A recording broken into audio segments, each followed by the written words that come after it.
Welcome, welcome. You're here at Magic Bloodline. Today we present to you, what if Goblin Cursebreakers found Harry chained at age 5 and declared total economic war on Wizarding Britain? Like and subscribe if you want more awesome stories. Sit back, relax, and enjoy. Chapter 1, The Ledger. The audit was supposed to take 40 minutes. Gringotts sent 3 Cursebreakers for Potter estate reconciliation work, standard procedure when a primary account holder had been declared legally incapacitated or deceased and a minor heir existed on the rolls. The Goblins didn't do this out of sentiment. They did it because unclaimed magical inheritances had a tendency to leak, and leaking magic made the gold unstable, and unstable gold was bad for business. Everything Gringotts did traced back to that same spine of logic. Business. Always business. Ragnarok had been doing estate reconciliations for 60 years. He was not the kind of goblin who got surprised. He was surprised. The neighborhood was called Privet Drive, which struck him as an absurd name for a street, prim little houses all wearing the same face, gardens trimmed to the same anxious precision, cars and driveways that cost slightly more than the neighbors and were meant to say so.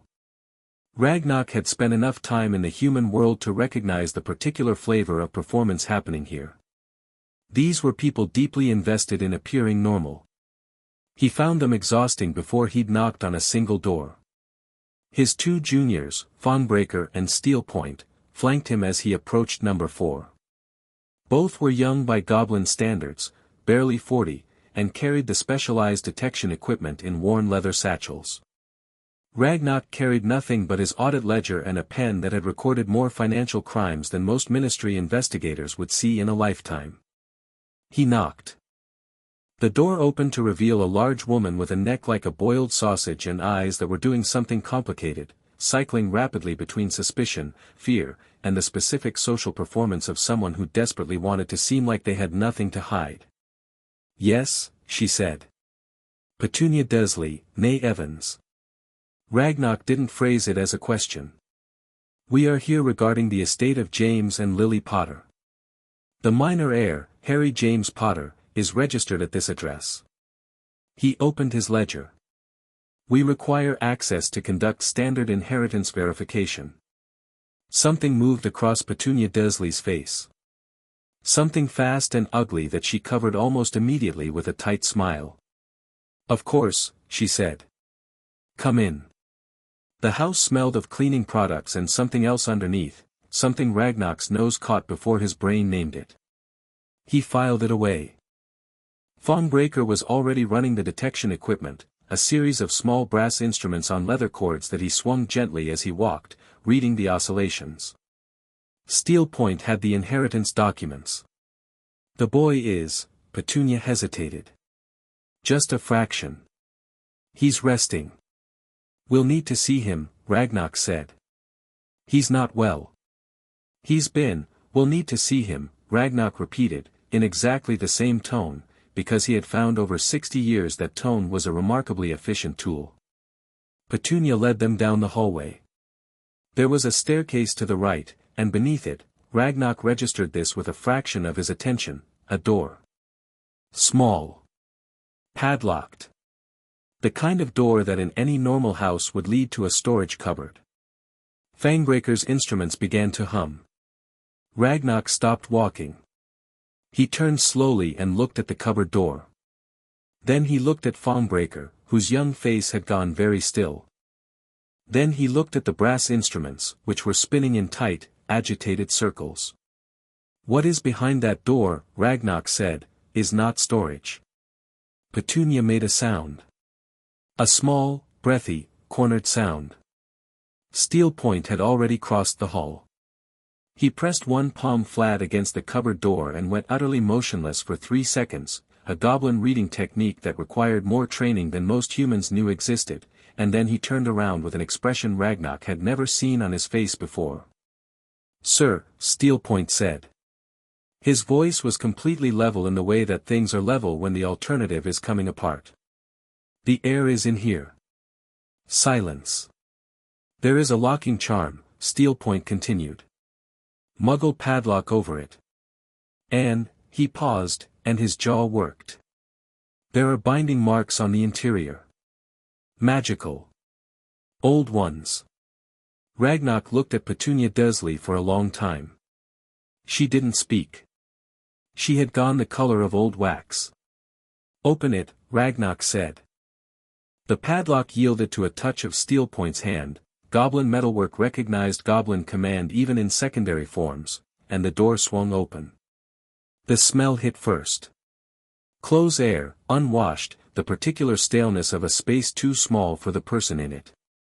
Then the dark, because there was no light source in the cupboard except what came in from the hallway, and in that wedge of yellow light Ragnock saw the cot, the thin blanket, and the child on it.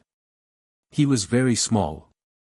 Too small for 5 years old. Ragnock had checked the birth registry that morning and knew the date precisely. His hair was black and had never been cut properly, sticking out in every direction. He was wearing what appeared to be clothing several sizes too large, the kind of formless gray that things become after too many washes. He was awake. He was watching the doorway with eyes too old for his face, green and sharp and giving nothing away, the eyes of something that had learned very young that stillness was safety. His right ankle was shackled. The shackle was iron, muggle-made, and attached by a short chain to a hook sunk into the back wall of the cupboard. But Fawnbreaker was already crouching beside the doorway, instruments going frantic, and he looked up at Ragnock with his teeth showing, not a smile. The shackle's been charmed, Fawnbreaker said, very quietly. Suppression work. Old family magic, sloppy application. Someone wanted to put a lid on his core. He ran his finger along the chain without touching it. It's been on him for at least 2 years, sir. Maybe longer. The child watched this exchange with those ancient 5-year-old eyes and said nothing. Ragnock stepped into the cupboard. He had to bend at the neck, because the ceiling sloped with the underside of the stairs and he was not a small goblin. He crouched in front of the cot and looked at Harry Potter, heir to the most ancient and noble house of Potter, last living scion of the Evans-Lilly magical line, the boy that all of Wizarding Britain had called their savior for the last 4 years. Boy, Ragnock said. Can you understand me? A beat. Then Harry Potter nodded, once, with an economy of movement that spoke volumes. Are you in pain? Another pause. The boy seemed to be considering whether honesty was safe here. Ragnock could read that calculation in the line of his small shoulders. Then, my ankle hurts, Harry said. His voice was quiet and a little rough, like he didn't use it often. The chain's too short to stand up straight. Something moved through Ragnock that he hadn't felt in a very long time. He had lived through goblin rebellions. He had watched mountains of gold change hands through wars and treaties and the slow grinding machinery of institutional theft. He was not a creature of sentiment. What moved through him now was rage. Clean, cold, structural rage, the kind that doesn't heat up, it solidifies. It becomes something you can build on. Steel point, he said, without turning around. Break the shackle. Sir, the suppression charm, I'm aware. Break it anyway. Steel point moved past him, and his hands closed around the iron shackle, and he pulled, not with brute force but with the deep goblin knowledge of metal, the bone understanding of ore and alloy and the will of the craftsman, and the iron yielded to him like a question being answered. The chain snapped. The shackle fell open. Harry Potter looked down at his ankle. Then he looked up at Ragnock. Who are you? He asked.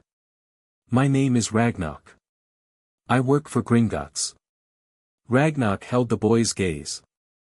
We handle the financial affairs of your family. We are here because you are owed an accounting. Harry Potter was 5 years old and living in a cupboard under the stairs and had been shackled at the ankle for at least 2 years.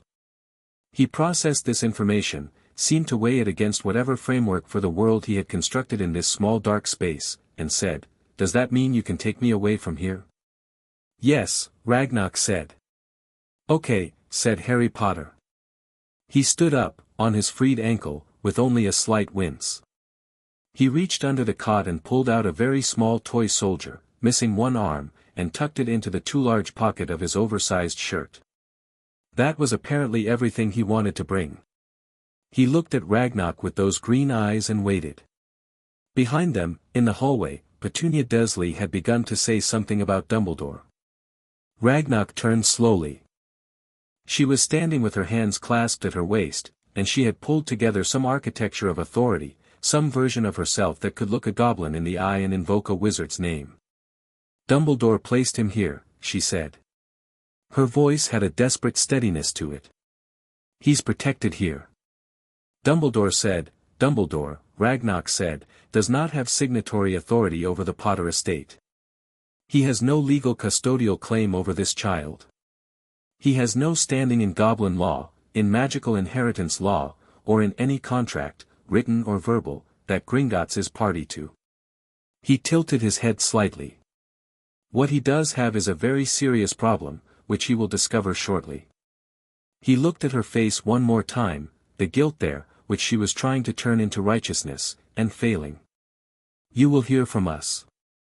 He picked up Harry Potter, simply, without ceremony, because the boy's ankle was injured and the hallway was long, and carried him out of number 4, Privet Drive, into the afternoon sunlight, and he did not look back.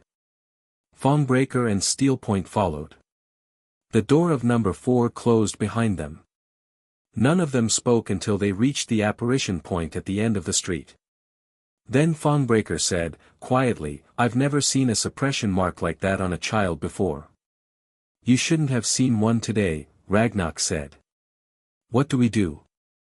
Ragnarok looked down at the child in his arms, who was looking at the sky with an expression of faint, wondering hunger, like he hadn't seen much of it.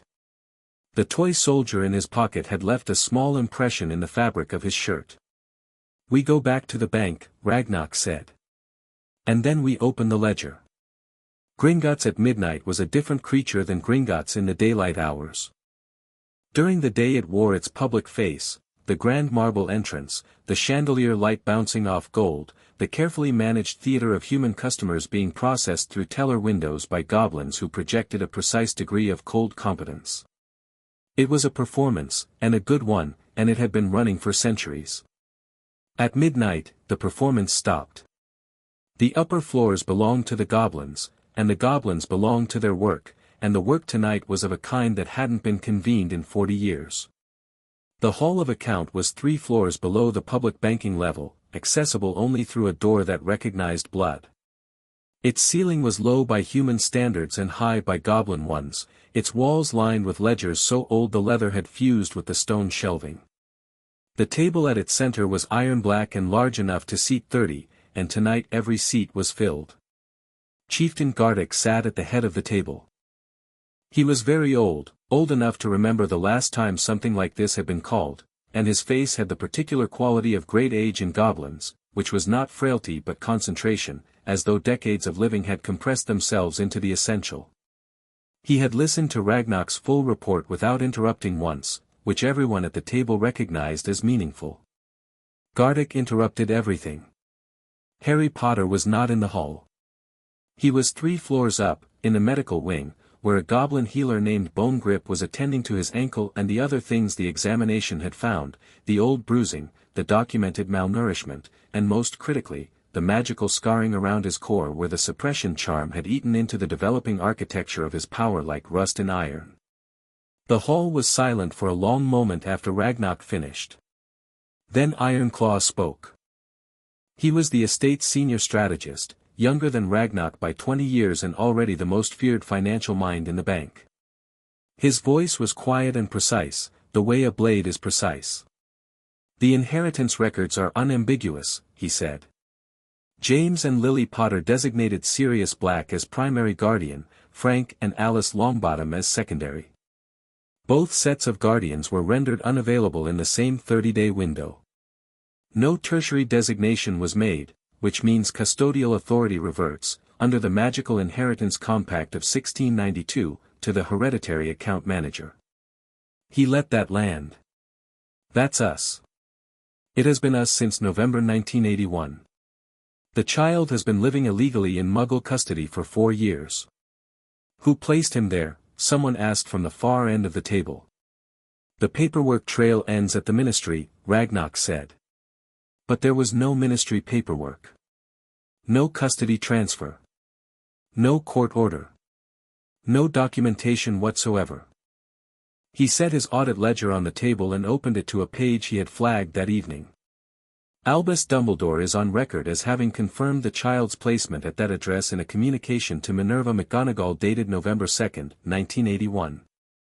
He acted unilaterally and without legal authority. Another silence. Dumbledore, Gardick said, in a tone that conveyed nothing except complete attention. Yes, Chieftain. Gardick was quiet for a moment. When he finally spoke, it was with the measured weight of someone choosing words the way a craftsman chooses tools. The boy's condition when found? Ragnarok described it again. Briefly, factually, without embellishment, because facts didn't need embellishment. The cupboard. The chain. The suppression marks. The malnourishment. The ankle. When he finished, the hall had a particular quality of stillness, not the stillness of shock but the stillness of calculation, of fury being organized into something useful. Ironclaw was already writing. The suppression charm, said Bonecutter, the bank's senior legal mind, from the middle of the table. You're certain it was deliberate? The marks are too specific to be accidental, Ragnarok said. Someone with knowledge of deep inheritance magic placed a lid on his core. My assessment is that it was meant to prevent the manifestation of any accidental magic that would alert the wizarding world to his location. He paused. Or his condition. Or both, Ironclaw said, without looking up from his writing. Or both, Ragnarok agreed. Bonecutter folded her hands. So we have unauthorized custodial placement. Physical abuse constituting, under the Magical Minors Protection Act, a Category 1 violation. Magical suppression of a minor without guardian consent, which is Category 1 under the Arcane Interference Statutes. She tilted her head. And 4 years of interest accruing on the Potter estate without proper oversight, during which time the vault has been accessed by 3 parties, Ironclaw said. Dumbledore's Order Disbursement Account, the Ministry's War Reparations Processing Office, and one anonymous third-party withdrawal in February 1983 that I have not yet traced. The room digested this. What, Gardick said, do we want to do? It was a genuine question. Gardick was not the kind of leader who told his people what they thought, he created the space in which they thought it, and then he listened, and then he decided, and what he decided had the finality of stone. Ragnarok had been thinking about the answer to this question since Privet Drive. He had been thinking about it while carrying a 5-year-old boy through the London evening, while watching Bone Grip clean the rust-colored marks from around Harry's magical core with careful, painstaking hands, while reading the inheritance documents that spelled out, in the beautiful merciless language of Goblin accounting, exactly how many people had looked away from what was happening to this child. We exercise our rights, Ragnarok said. All of them. Completely. Without apology and without warning. Several heads turned toward him. The Potter estate is under Gringotts' custodial authority. That means we control every investment, every property, every asset, every debt instrument that the Potter family holds or that is held against them. We have been failing in our fiduciary duty by not acting on this for 4 years. He met Gardick's eyes. We correct that failure now. Completely. You're describing full economic mobilization, Ironclaw said, with the tone of someone who has been waiting for someone else to say a thing out loud. I'm describing the enforcement of existing contracts, Ragnarok said. We don't need a war footing. We already hold the weapons. We simply choose to use them. Ironclaw set down his pen. The Potter estate holds partial ownership stakes in 14 wizarding businesses, including 3 of the largest potion ingredient suppliers in Britain and the primary broom components manufacturer for the Quidditch League. They hold the mortgage on the Hogsmeade Commercial District, which Dumbledore restructured without our knowledge in 1979. They hold hereditary voting rights in the Wisengamot that have been exercised by Dumbledore under a proxy arrangement that has no documentation. He allowed a small, cold smile. And they are owed war reparations from the Ministry of Magic for services rendered and property destroyed during the conflict with Voldemort, which the Ministry has been deferring on a payment schedule that we never agreed to. The hall was very quiet. Call the debts, Gardick said. All of them, Chieftain. All of them.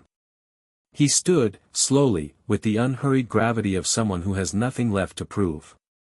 We have spent too long allowing Wizarding Britain to treat our contracts as suggestions.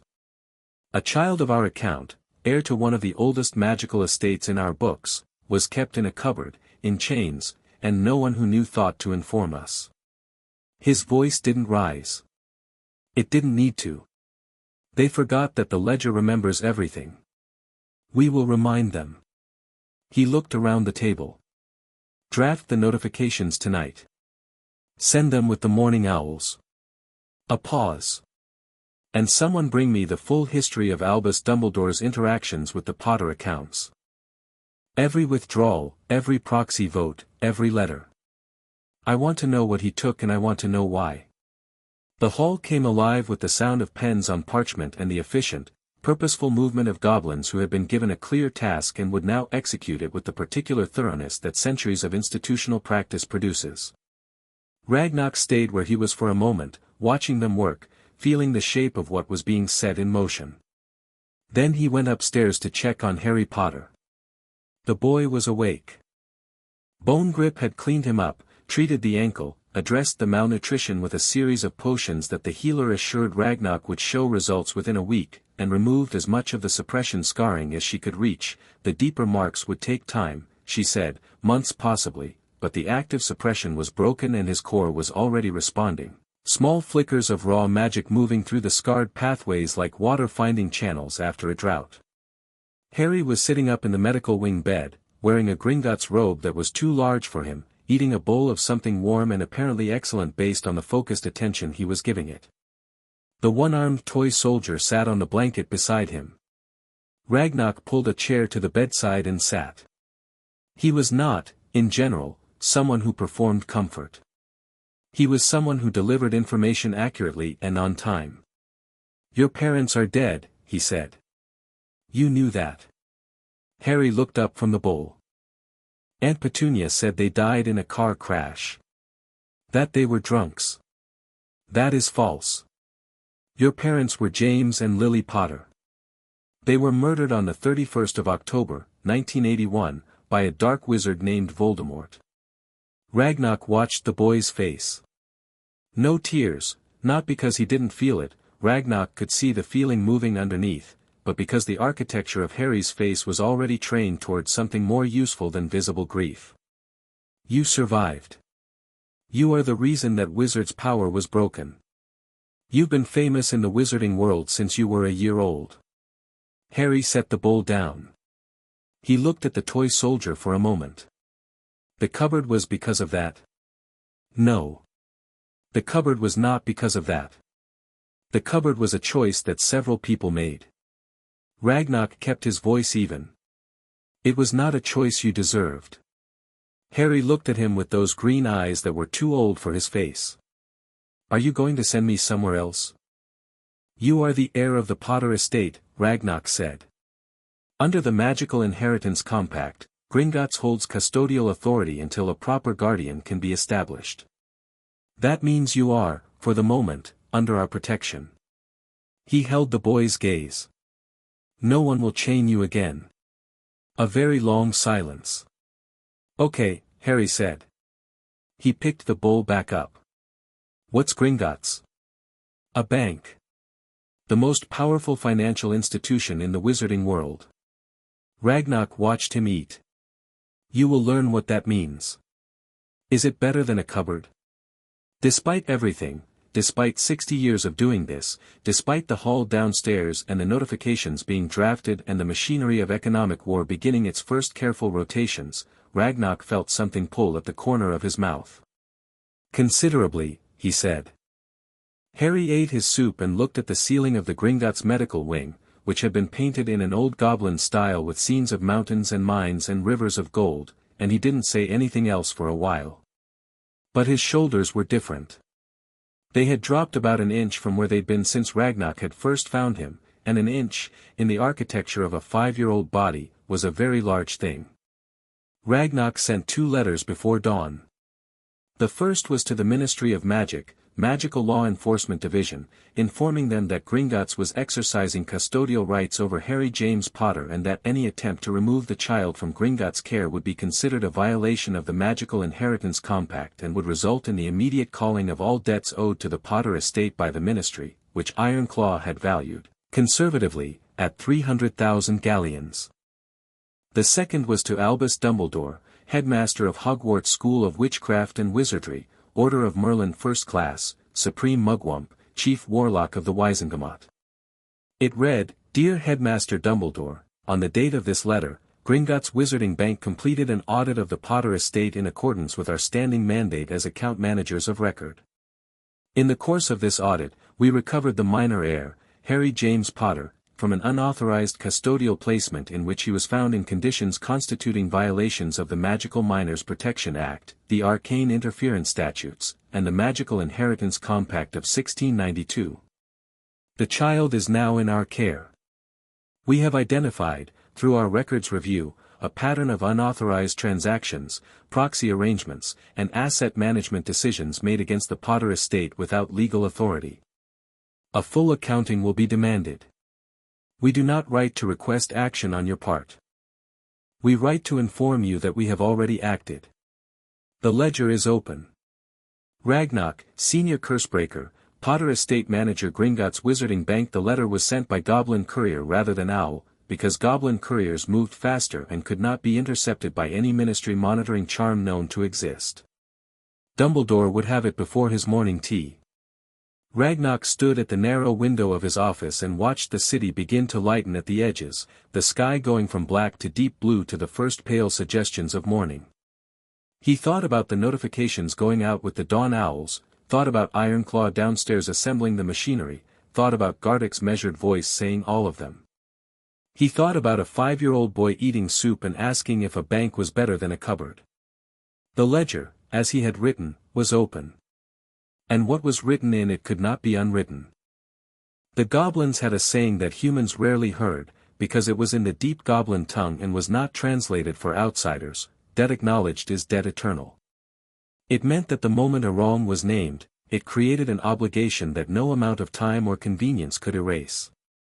Wizarding Britain had run a debt for 4 years. Today the interest started. 3 days later, Ragnar was sitting in a meeting he had known was coming. Dumbledore had requested it through official channels, which was itself interesting. A man of his political standing usually requested things through informal ones, because informal channels were harder to document. The fact that he had sent an official request meant he understood the nature of what he was dealing with. That was something, at least. They met in a room on the bank's 3rd floor that Gringotts kept for exactly this purpose, neutral, formal, carrying no particular advantage. Ragnar sat with Ironclaw and Bonecutter on one side of a table. Dumbledore arrived alone, which was either extremely confident or extremely clever, and sat on the other side, and looked at them over his half-moon glasses with those very blue eyes that were always doing several things at once. He was, Ragnar admitted privately, impressive. Not in the way that power was usually impressive, not loud or large or overwhelming. He was impressive the way a very deep well is impressive, because you can look into it and not see the bottom, and that uncertainty works on you. Ragnar, Dumbledore said. Thank you for agreeing to meet. We didn't agree to meet, Ragnar said. We allowed it. There's a distinction. A brief pause. Of course. Dumbledore folded his hands on the table. His expression was the one that Ragnar categorized as pained reasonableness, the face of a man who was certain he was right but was willing to entertain the theater of discussion. I understand that Harry has been found. I'm very glad to hear it. Are you?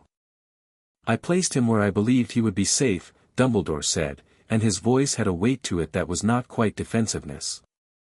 His mother's blood magic, tied to Petunia Dursley's acceptance of him, created a protection. The child was shackled, Ragnar said. In an iron chain, in a space not large enough for him to stand upright, with a magical suppression mark on his core that had been eating into his power for at least 2 years. He was malnourished. He was wearing clothes that appeared to belong to a child 4 times his size. He let each word arrive separately, because clarity mattered. "Tell me about the blood protection." Dumbledore was quiet for a moment. Something moved in his face, real, this time, not performed. "I was not aware of the conditions." "You were not aware," Ironclaw said, speaking for the first time, "because you did not look. You had custodial responsibility, informal as it was, and you did not exercise it." He opened the folder in front of him. "In 4 years, there is no record of any visit, magical monitoring, welfare check, or communication regarding the child's condition. You placed him and left him." He looked up. "That is the accurate characterization." Dumbledore looked at the folder. He looked at Ironclaw, then at Ragnarok. Whatever argument he had arrived with, Ragnarok could see him weighing it against the folder and finding it insufficient. "I made an error," Dumbledore said. "It came out with the quality of something that cost something to say. A serious one. I believed the protection was more important than checking if he was alive and unharmed." Bonecutter asked. Her voice was entirely without heat, which made it more pointed. "We are not here to litigate your intentions, Headmaster. We are here because your actions, and your inactions, have created a legal situation that Gringotts is now compelled to address." She placed her own document on the table and pushed it across to him. "This is a formal notice of account review for your personal interactions with the Potter estate. You have 30 days to produce documentation for every withdrawal, proxy vote, and asset management decision made under the informal guardianship arrangement you established without authorization." Dumbledore looked at the document. He didn't touch it. "And Harry?" he asked. His voice had shifted, the pained reasonableness was gone, and underneath it was something more genuinely uncertain. "He is being cared for. He is in the Gringotts medical wing," Ragnarok said. "He's been asking questions about everything. He seems," he paused, which was unusual for him. "He seems resilient." Something that was almost grief moved across Dumbledore's face. "He's like his mother," he said, quietly. "I'll take your word for it," Ragnarok said. "You knew her considerably better than he ever got the chance to." The meeting ended shortly after, without resolution, without agreement, and with the document still sitting on the table between them untouched. Dumbledore left as he had arrived, alone, unhurried, carrying the particular dignity of a man who had been very wrong and was in the early stages of deciding what to do about it. Bonecutter watched him go. "He'll fight the account review." "Of course he will," Ironclaw said, closing his folder. "We expect him to. We are not doing this expecting cooperation. We are doing this to document." "For what purpose?" Ironclaw looked at her with the expression of a craftsman who has been asked why they sharpen a blade. "Because the ledger remembers," he said. "And in 6 years, that boy is going to walk back into the wizarding world. When he does, I want everything that was taken from him written down, verified, and ready." He picked up his folder and stood. "Let them fight. Let them delay. Every day they spend fighting is another day of interest." Ragnarok stayed behind when the others left, sitting at the empty table with the document Dumbledore hadn't touched. He thought about the morning 3 days ago, the cupboard, the chain, the green eyes watching him from the cot, asking with the careful economy of a child who had learned not to ask for too much whether this new place would be better than the last one. He thought about what it meant that a child had learned to ask so carefully. He picked up the document, aligned its corners precisely, and placed it in his audit ledger. Then he closed the ledger, stood, and went upstairs to the medical wing, where Harry Potter was, according to the morning report from the night healer, sitting up in bed demanding to know why gold was kept in underground vaults instead of buildings, and could he please see one of the dragons he'd heard about, and also what was written in all those old ledgers on the walls. The night healer had described the questions as exhausting. Ragnarok thought they sounded excellent. He took the stairs at a pace that surprised people who looked at his age and expected slowness, and when he reached the medical wing he found Harry Potter not in his bed but standing at the narrow window, looking out at the underground city that hummed and lit and moved below Gringotts like a second heartbeat, his one-armed toy soldier held loosely in one hand, his green eyes cataloging everything. "Tomorrow," Ragnar said from the doorway, "we start your education." Harry turned. "About the bank?" "About everything," Ragnar said. "The bank. Your inheritance. Your magic. The world." He met those old young eyes. "You've been kept ignorant deliberately. We're going to fix that." Harry looked at him for a long moment. Then he looked back out at the underground city, with the expression of someone who has been handed a key and is trying to understand the size of what it opens. "Okay," he said, which was, Ragnar was beginning to understand, Harry Potter's way of saying yes, absolutely, let's go. Outside, in the city above, the morning owls were carrying notifications to 14 different addresses, and in the offices of Wizarding Britain's most comfortable and powerful, people were opening letters and reading the word audit and feeling, for the first time in a long time, a cold wind from a direction they hadn't thought to guard against. The ledger was open. The interest had begun. Chapter 2, The Interest Rate. The first thing Harry Potter learned about gold was that it had memory. Not literally, Ragnar was precise about these things and would have corrected a literal interpretation immediately, but functionally. Gold remembered who had touched it, who had earned it, who had taken it without asking. The ledgers remembered the dates. The vault stones remembered the weight. Every transaction left a mark in the metal itself, a resonance that goblin craftsmen could read the way humans read text, and what those marks told you about a person was frequently more accurate than anything they'd say to your face. "Everything leaves a record," Ragnar told him, on Harry's fourth day in the bank, sitting across from him at a low table in what had apparently become his classroom, a room off the medical wing that smelled of old parchment and metal polish and was lined with the kind of books that had clearly never been organized by anyone who believed in comfort. Magic leaves a record. Money leaves a record. Choices leave records. The people who cause the most harm in the world are the ones who believe they've been careful enough to avoid being recorded. He set a small piece of gold on the table between them. "Pick it up." Harry picked it up. "What do you feel?" Harry held the coin and tried to feel whatever he was supposed to feel. It was warm. Heavier than he expected. There was something else, faintly, a kind of hum that might have been his imagination, except that he'd been noticing in the last few days that his imagination rarely invented things that felt that specific.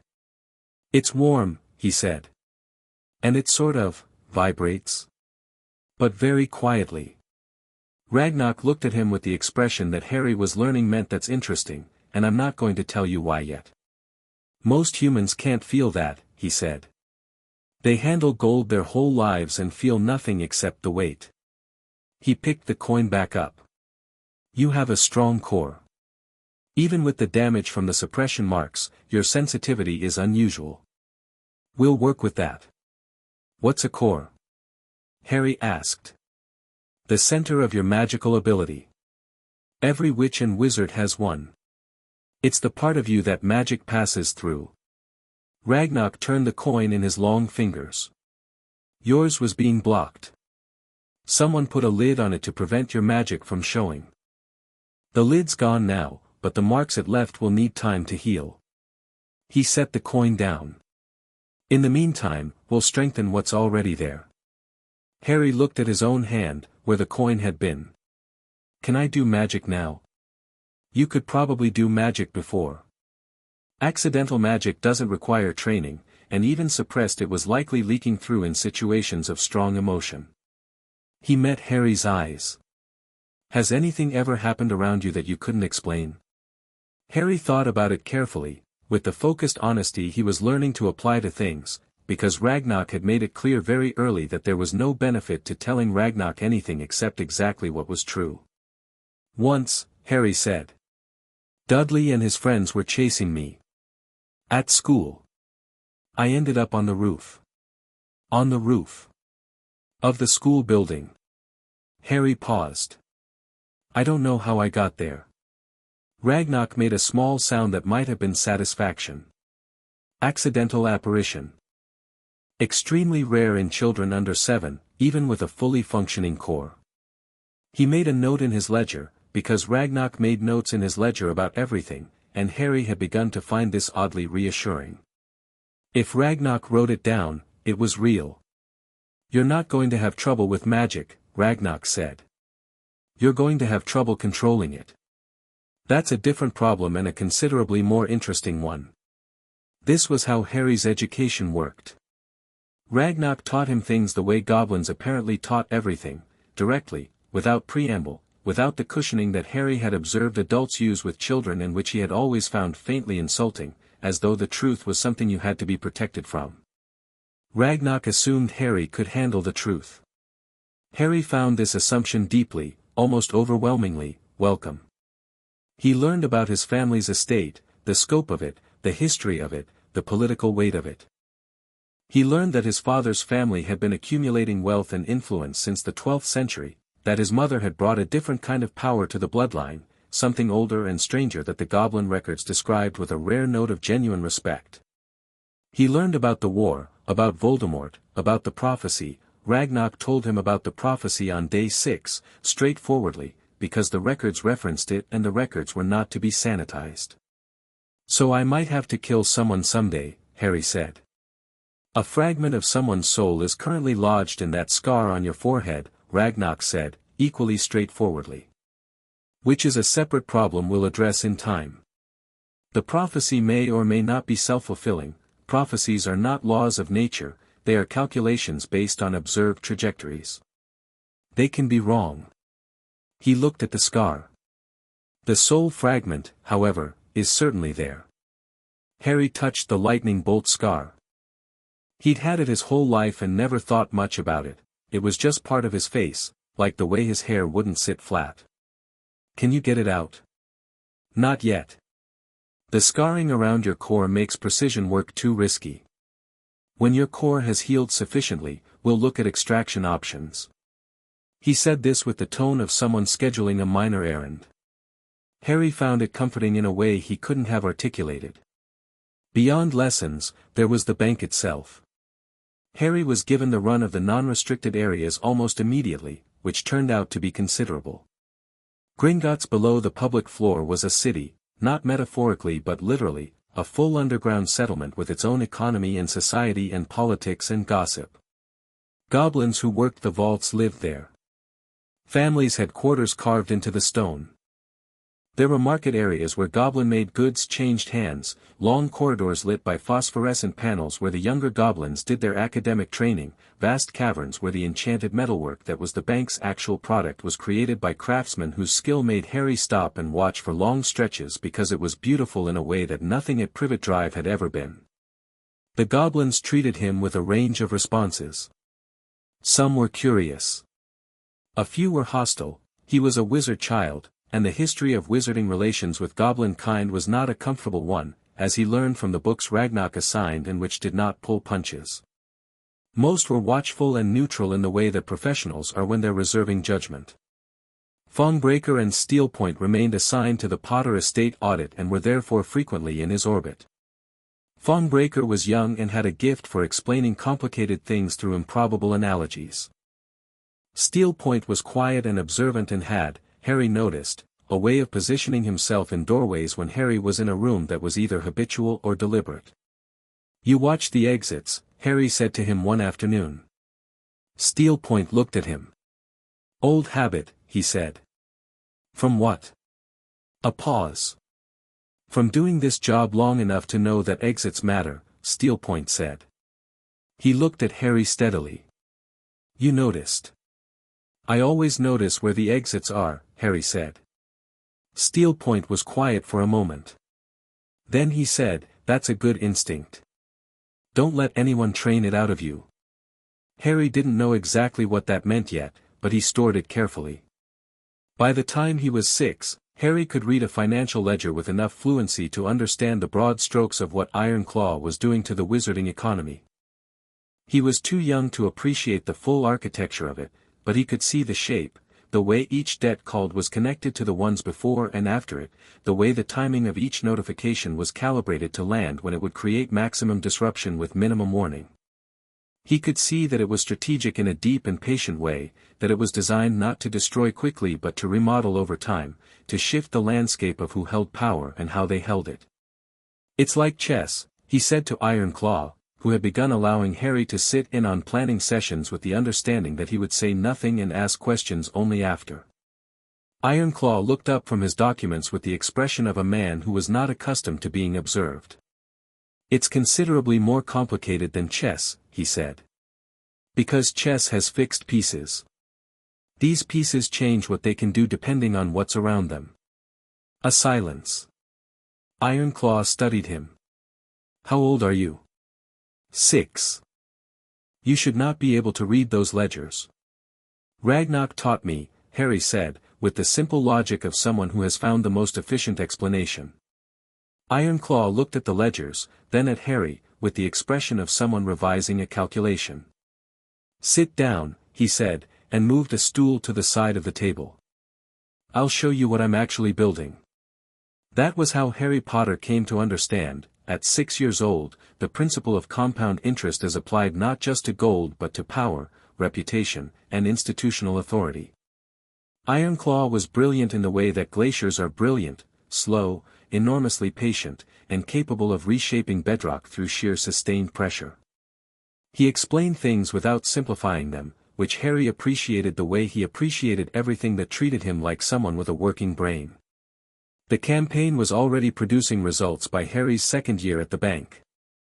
The 3 potion ingredient suppliers whose partial ownership was held by the Potter estate had been put under formal Gringotts management, which meant their supply contracts were now subject to review, which meant that Slug and Jiggers and every other major apothecary in Britain was suddenly dealing with delivery delays and price renegotiations that nobody had anticipated. The Hogsmeade commercial mortgage had been called, which had sent a mild panic through the Hogsmeade business community and resulted in 2 emergency Wisengamot sessions that accomplished nothing. The Quidditch broom component situation was generating spectacular amounts of political pressure because Quidditch was apparently the thing Wizarding Britain cared about more than almost anything else, and the idea that a Goblin bank had a stranglehold on the supply chain for racing broom parts was causing a kind of bureaucratic hysteria that Harry found both baffling and entertaining. "Why do they care so much about brooms?" he asked Ironclaw. "Because brooms are familiar and comprehensible," Ironclaw said, without looking up. "A mortgage renegotiation is abstract. A disrupted Quidditch season is personal. People fight hardest for what they can picture. So you chose brooms on purpose."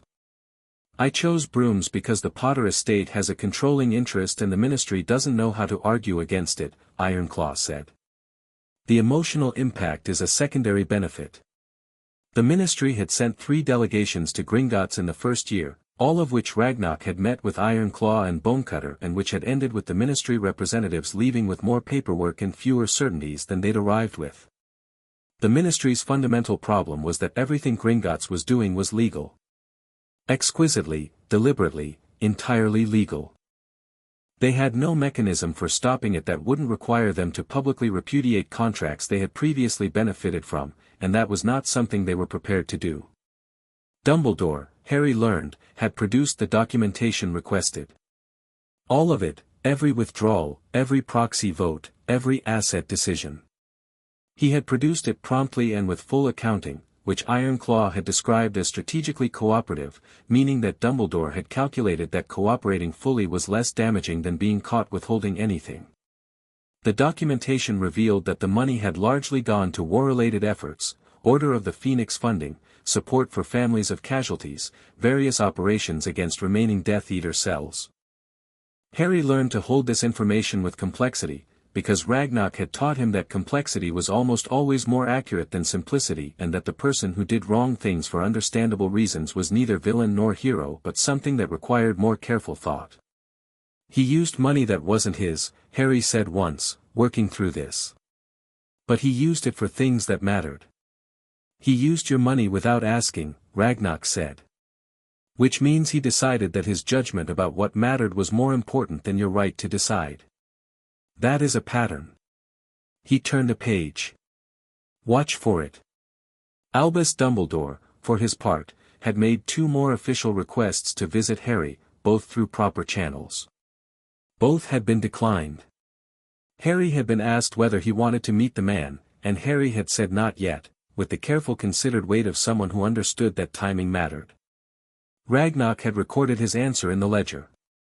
The magic developed in ways that surprised even Ragnarok, which was notable because Ragnarok was not surprised by things. In the first months after the suppression charm was removed, Harry's accidental magic had manifested the way water does when a dam fails, in large, undirected bursts that were more impressive than controlled. He'd grown an entire shelf of books 3 inches to the left when someone startled him. He'd set a wall torch burning bright blue for 3 days before it could be banked. He'd done something to a lock that Fawnbreaker said he'd never seen the like of, where the metal didn't just open but understood what he wanted from it and rearranged itself accordingly. That last one interested Ragnarok particularly. "Try again," he said, setting a goblin-made lock on the table. "But this time don't think about opening it. Think about what's inside it. What it's made of. What the parts want to do." Harry was 6½ and had been doing magical exercises with Ragnarok for 8 months. He looked at the lock. He stopped thinking about it as a thing to be opened and started thinking about the metal, the springs under tension, the mechanism that was doing its job of holding itself closed, the particular quality of goblin iron that carried that faint constant hum. The lock opened. Not dramatically, not with a flash or a bang. It opened the way a hand unclenches, the way something releases when the tension holding it together is gently, specifically, relieved. Bone Grip, who had joined them for the afternoon, made a sharp sound. "What?" Ragnarok said, watching Harry. "That's metal speak," Bone Grip said, in a tone that Ragnarok recognized as his "that's impossible," and yet voice. He talked to the metal. Told it to relax. She looked at Harry. "Boy, how did you know to do that?" "I didn't know," Harry said. "It just seemed rude to force it. It was already holding itself right. I just asked it if it could stop." Ragnarok and Bone Grip exchanged a look that carried about 15 sentences in it. Metal speak was a goblin ability. Not exclusively, there were records of human practitioners, mostly from the old pure-blood families, where goblin blood had occasionally mixed, but it was vanishingly rare in wizards, particularly at this age, particularly at this fluency. Ragnarok looked at his own notes on Harry's magical lineage, which he had been building for months from estate records and family histories, and thought about the things those records suggested about the Evans maternal line. "We're going to change your curriculum," Ragnarok said. "Why?" Harry asked. "Because you just did something most fully trained goblins can't do, and you're 6, Ragnarok said. "We need to know what else you can do." What else Harry could do turned out to be considerable. He had an instinctive grasp of magical theory that outpaced most children twice his age, not because he'd been taught it but because he asked why constantly and with genuine intent, and the answers assembled themselves in his mind into structures that he could then use. He had strong elemental sensitivity, fire and metal particularly. His transfiguration instinct was extraordinary, operating not through the visualization techniques taught at Hogwarts but through the same intuitive metal understanding, the sense of what something wanted to become rather than what he was imposing on it. When Ragnarok taught him basic ward theory, he absorbed it so quickly that by 6 months in he was independently noticing flaws in the protective enchantments on his own room and suggesting how to reinforce them. The other goblins noticed. Not all of them warmly. There were several pointed conversations in the deep goblin tongue about the wisdom of training a wizard child, particularly a famous one, in craft that was traditionally goblin-held. Ragnarok heard these conversations and let them happen, because he believed that arguments aired were arguments that could be examined, and he was not the kind of leader who quashed dissent, he was the kind who let it run until it was finished and then responded to the actual substance. He responded in a staff meeting, in front of everyone who had been talking, with the same directness he used for everything. "This child was put in a cupboard and chained," he said. "By wizards. Our claim against Wizarding Britain rests on the principle that the powerful do not have the right to cage the vulnerable and call it protection. We cannot make that argument in one breath and refuse to teach him what he needs in the next. He is a goblin ward. He will be trained as one. A pause. Any further questions? There were no further questions. Harry heard about this exchange secondhand from Fawnbreaker, who had developed the habit of telling Harry things he thought Harry should know, including things Ragnarok hadn't gotten around to yet. Harry absorbed it, filed the argument, and said nothing about it to Ragnarok because he understood instinctively that it was the kind of thing that meant more if he didn't make a performance of knowing. He was 7 when Ragnarok first took him into the vault. Not his vault specifically, they'd done that already, on his 6th birthday, when Ragnarok had brought him to the Potter family primary vault and shown him what 3 centuries of a magical family accumulating wealth actually looked like. Harry had stood in the entrance and stared and said, very quietly, "And no one told me," and Ragnarok had said no, and they had both been quiet for a moment, because some things don't need elaboration. This was the older vault. The deep one. Below the dragon level, in the section of Gringotts that had no official designation in any document accessible to non-goblins because its existence wasn't broadly acknowledged. The Potter family's secondary vault, which had been sealed by the Gringotts chieftain himself in 1981 when the estate went into contested status. The cart journey took 14 minutes. Harry had stopped being impressed by the carts, he'd ridden them enough times that the speed and the dark and the rush of air were simply normal, and spent the ride looking at Ragnarok, because Ragnarok had been quiet since they left the surface and Ragnarok's quiet was different from other people's quiet. It meant he was preparing to say something. This vault contains items that are not currently catalogued in any ministry-accessible record, Ragnarok said, over the sound of the cart. They were moved here by your grandfather before his death, because he did not entirely trust the ministry's discretion with objects of certain types. He looked at Harry. Neither do we.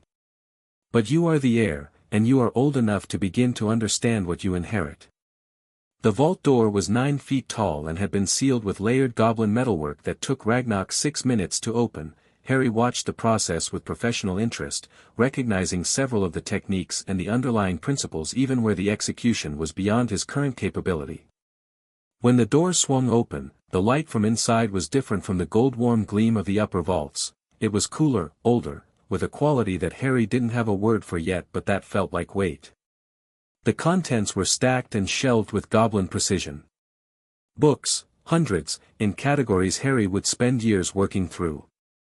Weapons, several of which were radiating magical resonances that made his skin prickle from 6 feet away. Objects whose purpose wasn't immediately apparent. And in the center of the vault, on a stone plinth, a collection of sealed documents that Ragnarok crossed directly to. These, he said, picking up the topmost, are the unredacted Wisengamot records from the Potter family's 700 years of membership. The redacted versions are in the Ministry archive. These contain everything the Ministry preferred not to formalize. He set them in Harry's hands. They were heavier than they looked. Start reading. It will take a few weeks. What am I looking for? An understanding of how your world actually works, Ragnarok said. As opposed to how it says it works. Harry carried the documents to the low stone bench along the vault wall and began to read. The owl found them in the vault, which was impressive, because technically owls shouldn't have been able to locate something this deep underground.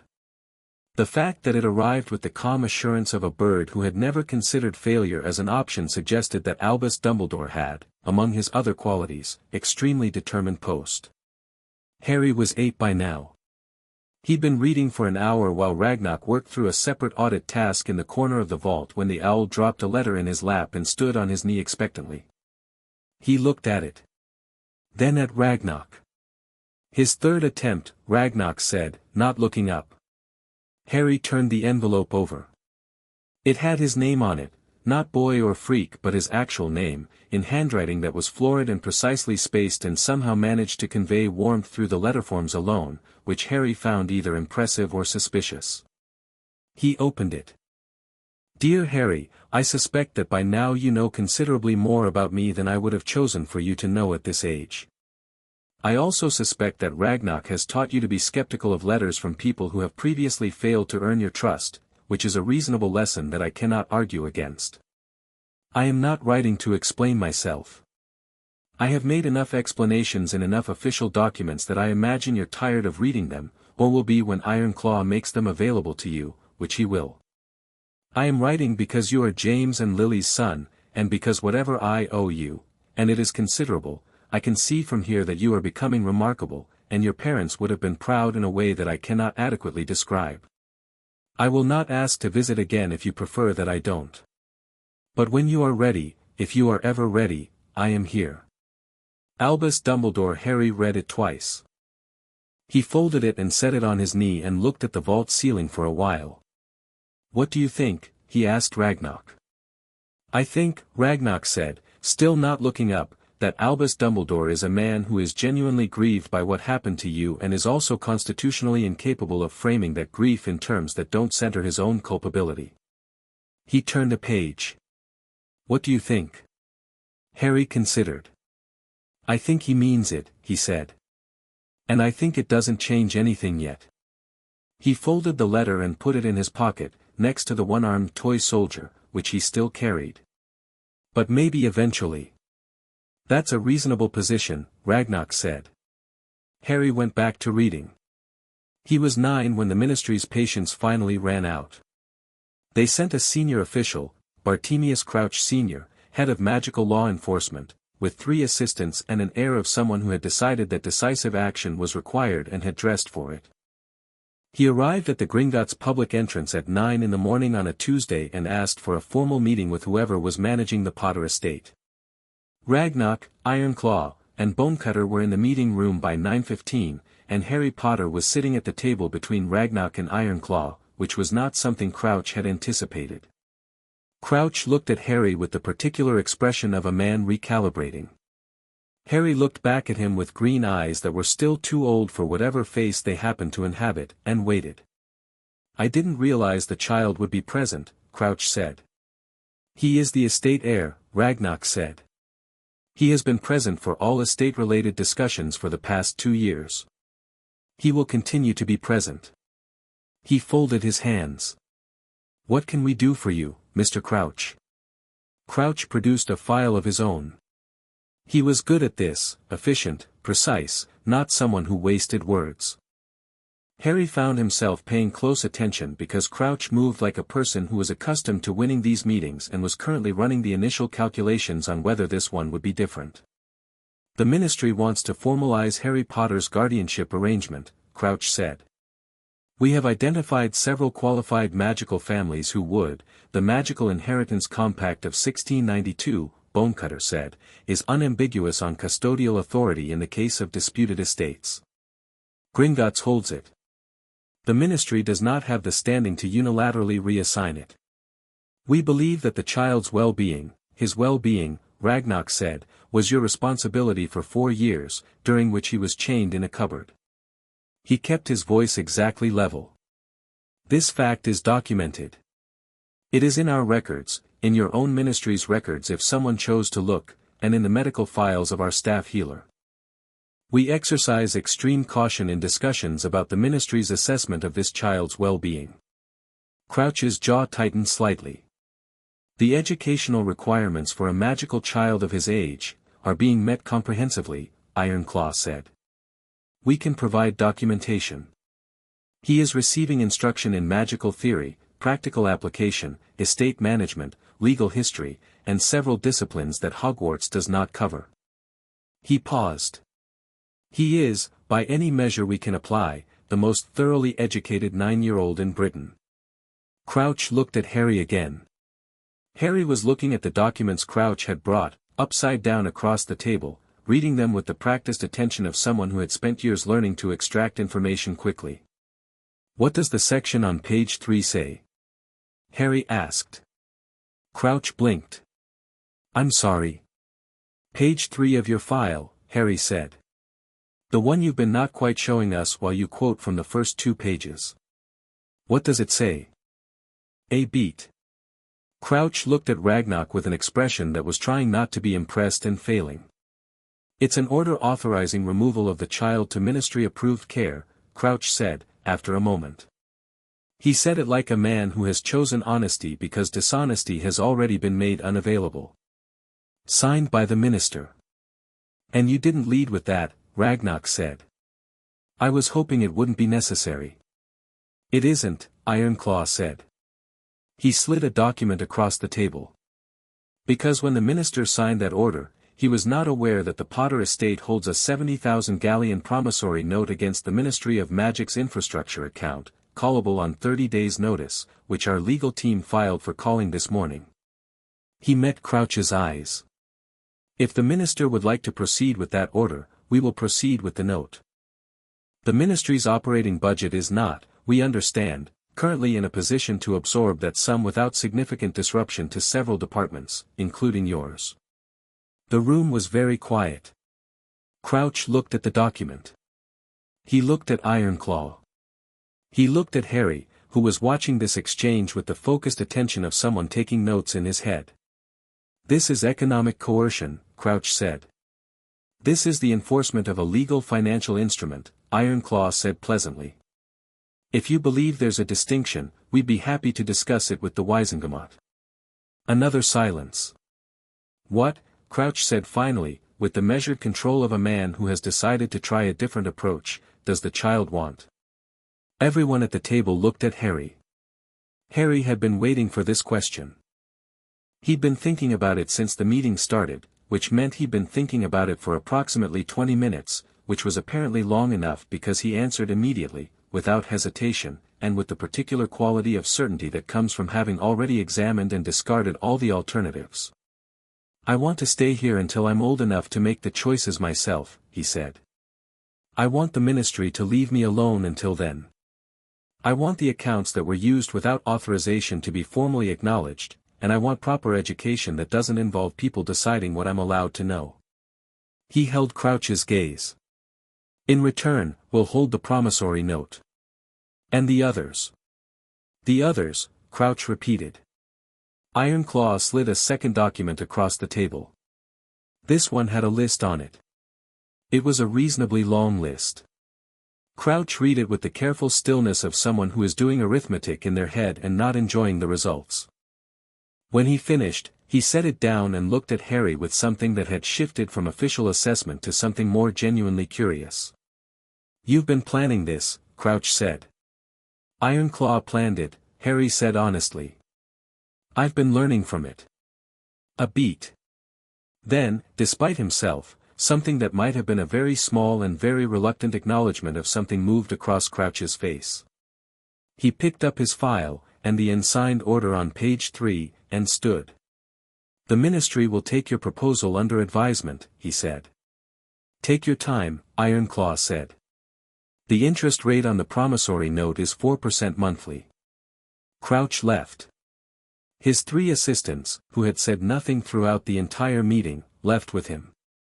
The sound of their footsteps receded down the corridor. Fongbreaker, who had been standing in the doorway, let out a breath. Did that work? He asked. It worked for now, Ironclaw said, gathering his documents with precise, unhurried movements. They'll come back. They always come back. He looked at Harry. But now they know what coming back costs. Harry was quiet for a moment, turning something over in his mind. Crouch, he said. He's good at this. He's not going to stay pushed back. No, Ragnar agreed. So what do we do when he finds something we haven't countered? Ragnar looked at him for a long moment. Then we find something better, he said. That's why you're learning all of this. He stood. Come on. You have ward theory this afternoon, and Bone Grip wants to look at the scar again. Harry stood and gathered the unredacted Wisengamot documents he'd brought up from the vault. He paused at the door, looked back at the table where the meeting had happened, at the faint marks on the stone surface where 100 years of meetings had gone before. Ragnar, he said. What? Thank you. For all of it. He didn't look at him when he said it, because he'd learned that Ragnar was more comfortable with honesty that wasn't looking directly at him, the same way you look at something bright from the corner of your eye. For finding me. For staying. A silence. Then Ragnar said, "The ledger has a debt column and a credit column." His voice was exactly normal, his tone was exactly measured, and absolutely none of the warmth that was in it was going to be acknowledged by either of them. "You are significantly in the credit column." Harry went out through the door ahead of him, and if his shoulders were doing the inch drop thing again, neither of them mentioned it. Outside, in the wizarding world, the promissory note was cooling in Crouch's briefcase. In 14 different businesses, Gringotts management was making careful, structural decisions. In the ministry, someone was running numbers and finding them disagreeable. In Hogwarts, somewhere, a student list was being compiled, and in 2 years Harry's name would appear on it, not a question, not a mystery, not a symbol, but a name, belonging to a person who had spent 4 years being taught exactly who he was and what he was owed. The interest rate, as Ironclaw had said, was 4% monthly. It had been accumulating for 4 years. The wizarding world was about to receive its first real statement. Chapter 3, Principal and Penalty. The Hogwarts letter arrived on a Tuesday morning in July, delivered not by a school owl but by 6 of them simultaneously, which Fongbreaker said was a new record in his personal experience and which Harry suspected was Hogwarts' way of hedging against the possibility that the first 5 might not come back. Harry was sitting at the long table in his study. His room had expanded twice over the years, accreting bookshelves and work tables and a secondary ward practice space the way places do when someone actually lives in them, reading a contract dispute from 1743 that Ironclaw had assigned as case study material. The owls arrived in a cluster, jostling each other, depositing 6 identical envelopes on the table with varying degrees of grace, and then arranged themselves on the bookshelf in a row and looked at him with the expectant communal energy of a delegation. He picked up one envelope. Set the others aside. Opened it. The parchment was thick and cream-colored, and it said the things it always said, "Dear Mr. Potter, we are pleased to inform you that you have been accepted to Hogwarts School of Witchcraft and Wizardry," and it listed the supplies required with the particular institutional confidence of a document that had been sending the same list for 300 years without ever questioning whether the list still made sense. Harry read it twice. Then he turned it over, found the back blank, borrowed Ragnar's pen from the desk, and wrote on it. He wrote for about 10 minutes. The letter he produced was considerably longer than the one he'd received. When he was done, he attached it to the lead owl's leg, fed it a piece of dried meat from the desk drawer he kept for this purpose, and sent it back. The 5 remaining owls looked at him. "You can go," he said. They went. Harry went back to the 1743 contract dispute, finished his notes, and went to find Ragnar. Ragnar read Harry's letter to Hogwarts twice, without expression, and then looked up. "You asked them to revise the curriculum materials for your first year," he said. "I asked them to provide a list of what's actually on the curriculum," Harry said, sitting on the edge of Ragnar's desk in the way that Ragnar had long since stopped objecting to. "Because the supply list tells you the textbooks and the textbooks tell you the range of what they plan to teach, and what they plan to teach is approximately 4 years behind what I already know in most subjects and about 8 years behind in a few others." He leaned forward. "I'm not going to sit in a first-year classroom learning to make matches into needles." "Hogwarts has a standard curriculum," Ragnar said. "Hogwarts has a curriculum designed for 11-year-olds who have had no formal magical education," Harry said. "I am an 11-year-old who has had more formal magical education than most of their 7th years." He met Ragnar's eyes. "I'm not trying to avoid going. I want to go. I want to meet other students, I want access to their library, particularly the restricted section, which I've been told has the only complete collection of Flammel's annotated metalwork records, and I want to see what Dumbledore actually runs before I decide what I think of it." He paused. "But I'm not performing ignorance. I don't have to keep people comfortable." Ragnar set the letter down.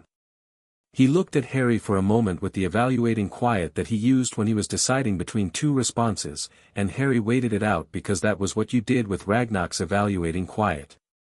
"Send it," Ragnar said. "But copy Ironclaw. He'll want to adjust the Hogwarts account review timing." "I already did," Harry said. Ragnar picked up his pen. Go away, he said, which was what Ragnarok said when something had made him want to smile and he preferred not to. Harry went. Hogwarts's response took 4 days, which Harry thought was actually fairly fast given the institutional machinery involved. It came from Professor McGonagall, Deputy Headmistress, in a handwriting that was precise and slightly pressured, the handwriting of someone who was being careful. She acknowledged his points. She did not agree with all of them. There were 3 paragraphs pushing back on his request for direct placement into advanced classes, written with the kind of firm authority that had probably worked on every student she'd ever written to, but she agreed to an assessment meeting prior to the start of term, which was what Harry had actually wanted. The direct placement request had been a negotiating position. He sent back a 1-line response confirming the meeting and began thinking about what he wanted from it. Ironclaw found him in the strategy room 2 days later, where Harry had covered one wall in notes. The strategy room had started as Ironclaw's domain and had gradually, over 5 years, become shared territory. Ironclaw worked at the main table, Harry worked at the side wall, and they intersected frequently and productively.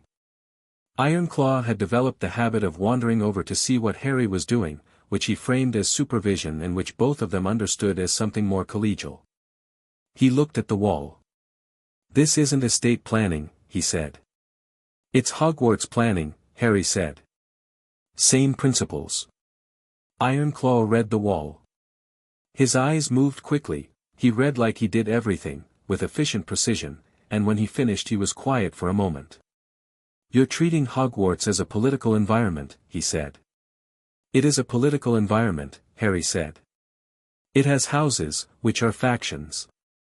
It has a resource structure. It has formal and informal power hierarchies that interact. It has external pressures from the ministry and from various family interests among the student population." He uncapped his pen. "I'm going to be in it for 7 years. I'd rather understand it before I walk in." "What do you want from it?" Ironclaw asked, pulling a chair to look at the wall more comfortably. "Not what you want to avoid. What do you actually want?" Harry sat down on the table. He'd spent years in spaces with furniture not entirely scaled to humans and had developed a complete indifference to conventional seating. He thought about the question with the seriousness it deserved. "Friends," he said. It came out without embarrassment because he'd practiced, over years, the principle of saying true things even when they were the kind of true things that felt exposed. Real ones. Not people being around me because of who I am or what I represent. He ticked something on his fingers. Knowledge, actual knowledge, the kind that's been kept away from me because it's considered dangerous or inconvenient. I want access to the library, the full library, and I want time with the practical spaces." He paused. "And I want to understand Dumbledore. Not from documents. From watching him." "He'll be watching you too," Ironclaw said. "Good," Harry said. "Then we'll understand each other." Ironclaw looked at the wall for another moment. "The faction structure," he said. "What have you identified?" "The houses are the obvious ones.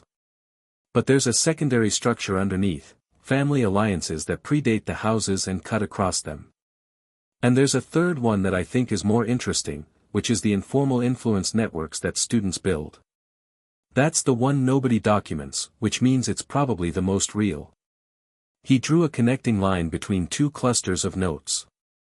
"I want to see how those actually function before I decide where I fit." "Where do you think you'll be sorted?" "Gryffindor, probably," Harry said. "Based on everything I've read about the sorting criteria. But I've been thinking about whether that's the best outcome." He looked at the wall. "Slytherin has better political access. Ravenclaw has better library access. Hufflepuff has the most genuine loyalty networks." "You've been thinking about asking the hat for a specific house," Ironclaw said. "I've been thinking about it," Harry said. "I haven't decided." Ironclaw was quiet for a moment in the way that meant he was going to say something honest. "Be careful about over-optimizing," he said. "Not everything should be a strategy. Sometimes you should let a thing be what it is." Harry looked at him. Ironclaw giving him advice about not over-strategizing was an event of sufficient rarity that it deserved careful attention. The Sorting Hat, Ironclaw continued, has been doing this for 1,000 years. It has considerably more information about what you need than you do.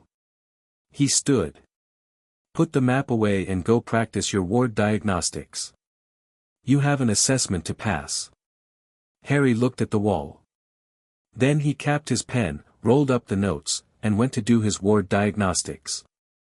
The assessment meeting happened on the 19th of August, in a small office on Hogwarts' second floor that smelled of parchment and the specific institutional cleanliness of a school during summer break. McGonagall sat across from Harry with 3 examiners, a transfiguration specialist, a charms professor named Flitwick who was considerably shorter than Harry had expected and considerably more sharp-eyed, and a defense practitioner who introduced himself as Professor Quirrell in a soft voice and then mostly listened. Ragnarok had wanted to attend. Harry had asked him not to. Not because he didn't want the support, he'd thought about this carefully, but because the point of this meeting was to establish what Harry Potter was, and if Ragnarok was in the room, the examiners would be looking at Ragnarok instead. He'd come with Steel Point, who waited in the corridor outside and would know immediately if anything went wrong, which satisfied the security requirement while keeping the optics right. McGonagall watched him with a kind of focused attention that Harry recognized as genuine and recalibrated his initial read of her slightly upward. Her reputation in the documents had been good, in person the intelligence was more obvious and the warmth was more carefully managed, which was a choice Harry understood. "I've reviewed the account of your education since 1985, she said. "It's unusual." "Yes," Harry said. "You've been trained primarily in Goblin magical traditions alongside the standard theoretical foundation. And law. And estate management. And the practical history of about 400 years of magical governance that the Hogwarts curriculum either skips or sanitizes." McGonagall absorbed this without expression, which Harry gave her credit for. "We'll start with theory," she said. The theory examination took 30 minutes and ended when Flitwick put down his assessment sheet and looked at McGonagall with an expression Harry read as "I told you something unusual was happening with this one." The transfiguration specialist, whose name Harry hadn't caught, had gone very still about 15 minutes in, when Harry had explained the Gropo-Evans theoretical model for matter-state transition in a way that extended 2 of its core assumptions, and was currently writing something down rapidly. "Practical," McGonagall said. Harry was shown to a practice room adjoining the office. It was standard institutional layout, stone walls, good ventilation, target dummies along one wall, a workbench with materials along the other. He noted the wards on the walls, assessed them automatically, and noted 3 points where the layering had been done in a slightly suboptimal order that left a small redundancy gap. He mentioned it. McGonagall looked at the wall, then at him, then at the examiner who'd cast the wards, who was looking at the wall with a slightly uncomfortable expression. "Start wherever you're comfortable," McGonagall said. Harry was comfortable with most of it. He worked through the standard first-year practical elements in about 8 minutes and then, because the point of this was establishing what was true, moved on. Transfiguration came naturally, the goblin-trained instinct for material transformation producing results that were faster and more precise than textbook technique. Charm work was strong if slightly idiosyncratic in method. Defense was where Flitwick made the small involuntary sound. Harry had been learning combat magic for 2 years. Not from Gringotts' combat doctrine, which was primarily designed for close quarters in enclosed spaces, but from the old Potter family documents in the vault, which had preserved several dueling traditions that hadn't been taught at Hogwarts since before living memory. The spell work was different, faster, more efficient, built on principles that the current standard curriculum had lost track of. When he demonstrated it against the practice dummies, the quality of silence it produced was informative. He stopped. Looked at them. "Is that enough?" McGonagall was writing something. She wrote for a moment without answering, and Harry waited. "You'll be starting with the other first years," she said finally. "I want you to understand that this is a social decision as much as an academic one. You'll have 6 years with these people. Starting in 3rd or 4th year would mean starting without the foundation relationships. She looked up. However, you will have independent study access to the restricted section with my signature, supervised by Madame Pants. You can work with Professor Flitwick on an advanced charms track. And we'll arrange something with Professor Kettleburn. She paused. The ward observation you made in the practice room, I shouldn't have said it immediately, Harry said. That was thoughtless. I made someone feel bad in front of their colleagues. McGonagall blinked once, very fast, just a brief recalibration, and something in her expression shifted fractionally into something warmer. I'll mention that to Professor Dumbledore, she said, with a tone that Harry filed under. This will be a conversation I don't get to overhear. He met Dumbledore on the way out. He hadn't planned it. He was crossing the entrance hall, Steel Point falling into step beside him, when a door to the left opened and Albus Dumbledore was there, in his full robes, which managed to be both impressively formal and somehow personally specific, and with the silver hair and the half-moon glasses and the very blue eyes that were doing their usual multiple things at once. He stopped when he saw Harry. Harry stopped when he saw him. A moment. Harry had spent 6 years thinking about this man and reading about him and making calculations about him. He had his letter in a box in his room in Gringotts and had read it approximately 12 times, not because he'd been trying to decide what to do about it but because he found the handwriting interesting. He had told Ragnarok maybe eventually 4 years ago and had been aware ever since that the eventually was accruing like interest, building towards something. He looked at Dumbledore across the entrance hall of Hogwarts. Dumbledore looked back.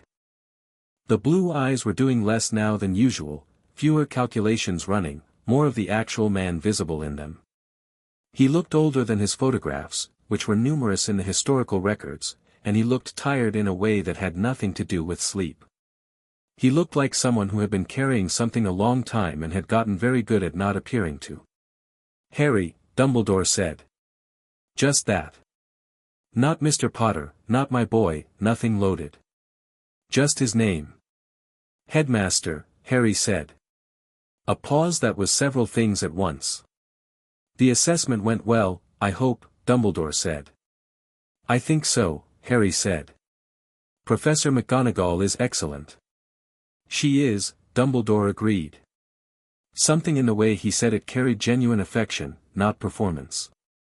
Harry noted this. I'm glad you decided to come. I always planned to, Harry said. I just had terms. The corner of Dumbledore's mouth moved. Not quite a smile, something more complicated. Yes. I gathered that from the letter McGonagall showed me. He looked at Harry with the directness of a man choosing honesty over management. I should have come to you sooner. Not to see you in the bank, I understood your position on that and I respected it, but I should have written sooner and more honestly. Harry thought about this.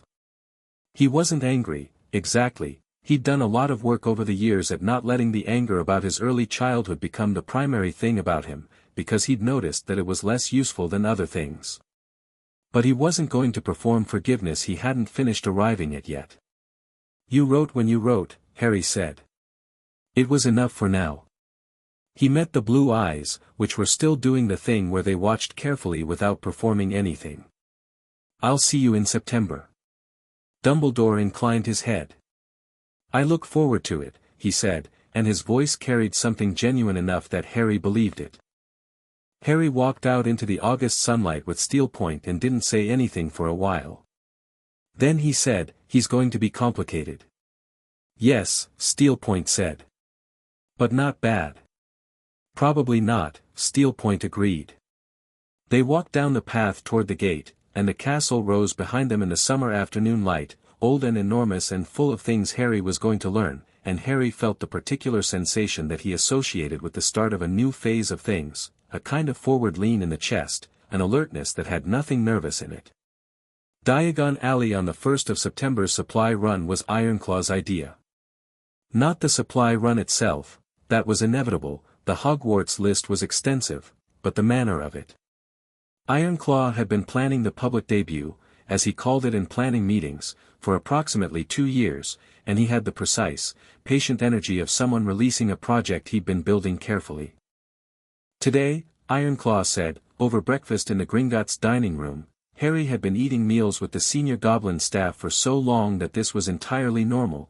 You are going to walk into Diagon Alley as Harry Potter, heir of the Potter estate, ward of Gringotts, trained under the compact, and you are going to conduct your business and you are going to let them see you. Harry ate a piece of toast. And when they stare? Let them stare, Ironclaw said. When they approach, and they will approach, you will be polite and you will be direct and you will give nothing away that you haven't decided to give. He looked at Harry over his tea. You are 11 years old. They have been imagining a boy in a cupboard for 10 years. Show them what they imagined instead. What they imagined was a savior, Harry said. Some scared kid who's grateful to be told what to do. Yes, Ironclaw said. So be what you actually are, and let the contrast do the work. Ragnarok came with him, which was itself a statement, a senior cursebreaker and estate manager personally accompanying the heir to a public supply run was not subtle, but Ironclaw had said the point was not subtlety. Thongbreaker and Steelpoint flanked them, which meant Harry walked into Diagon Alley with a goblin escort that the observant would recognize as a formal honor guard rather than mere accompaniment. Diagon Alley in late August had the specific energy of preterm shopping season, full of families, most with children around Harry's age, the particular collective anxiety of first years mixed with the slightly world-weary returning energy of older students. It was loud and bright and it smelled of cauldron polish and pastry and the distinctive ozone-sweet scent of magical commerce that Harry had smelled in secondary markets deep in Gringotts but never at this scale. He'd studied it in books and maps and the accounts of people who knew it well. It was different in the body, busier, more saturated, the textures more real. He looked at it without trying to manage his expression, which meant he looked at it with the open, cataloging attention of someone genuinely interested. The recognition was faster than he'd expected. He saw it move through the crowd the way weather moves through a landscape, first one face stopping, then another, then a cluster of whispers spreading outward from some central point. Harry Potter. That's Harry Potter. But he heard his name in pieces and watched the reactions assemble themselves into categories: awe, which was the most common, discomfort, from a few who had apparently been expecting something different, calculation, from 2 or 3 adult faces that Ragnarok would later identify from the estate documents. He kept walking. Madame Malkin's first. The robes took 20 minutes, which was the fastest Harry had ever seen Madame Malkin work, and she kept starting sentences and not finishing them in a way that suggested she had several questions she was deciding whether to ask. She didn't ask them, which Harry respected. She did, however, produce work of exceptional quality, which suggested the unasked questions were motivating her in a professional direction. There was another boy being fitted when Harry arrived. About his age, blonde, with the self-possessed bearing of someone who had grown up in a house that had plenty of mirrors and people who said the right things at the right times. He looked at Harry with the direct assessing stare of someone who'd been told to look for him and had found him in a place that was slightly surprising. "You're Harry Potter," he said. "Yes," Harry said. "I'm Draco Malfoy." He said it the way people say things when the name is supposed to land. "My father said you'd be starting Hogwarts this year. He wasn't sure you actually would." Harry looked at him, assessed him the way he'd been taught, quickly and completely, the expensive clothes, the posture, the intelligence in the eyes that was real and currently being pointed in the direction of establishing dominance in a new social situation. He noted that Draco Malfoy was also doing this, running the same kind of scan, and he noted that Malfoy noticed Harry doing it and was mildly thrown by the recognition. "Your father would be Lucius Malfoy," Harry said. Not a question, he'd read the estate documents and the Wisengamot records and Ironclaw's personal assessments. He has a keen interest in the Potter estate accounts. He's been monitoring the audit proceedings. Malfoy blinked. A small recalibration. He takes an interest in significant events, Malfoy said. He does, Harry agreed. It's a useful quality.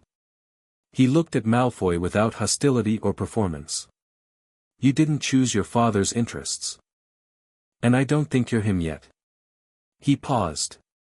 What house do you want? Malfoy looked at him for a moment with the expression of someone who had arrived with a script and found the other actor doing something different. Slytherin, he said. My whole family's been, I know, Harry said. Do you want it, or is it just expected? A longer pause. Something moved in Malfoy's face that was more honest than he'd probably intended. It's what makes sense, he said, finally. Which was not the same as yes, and they both knew it.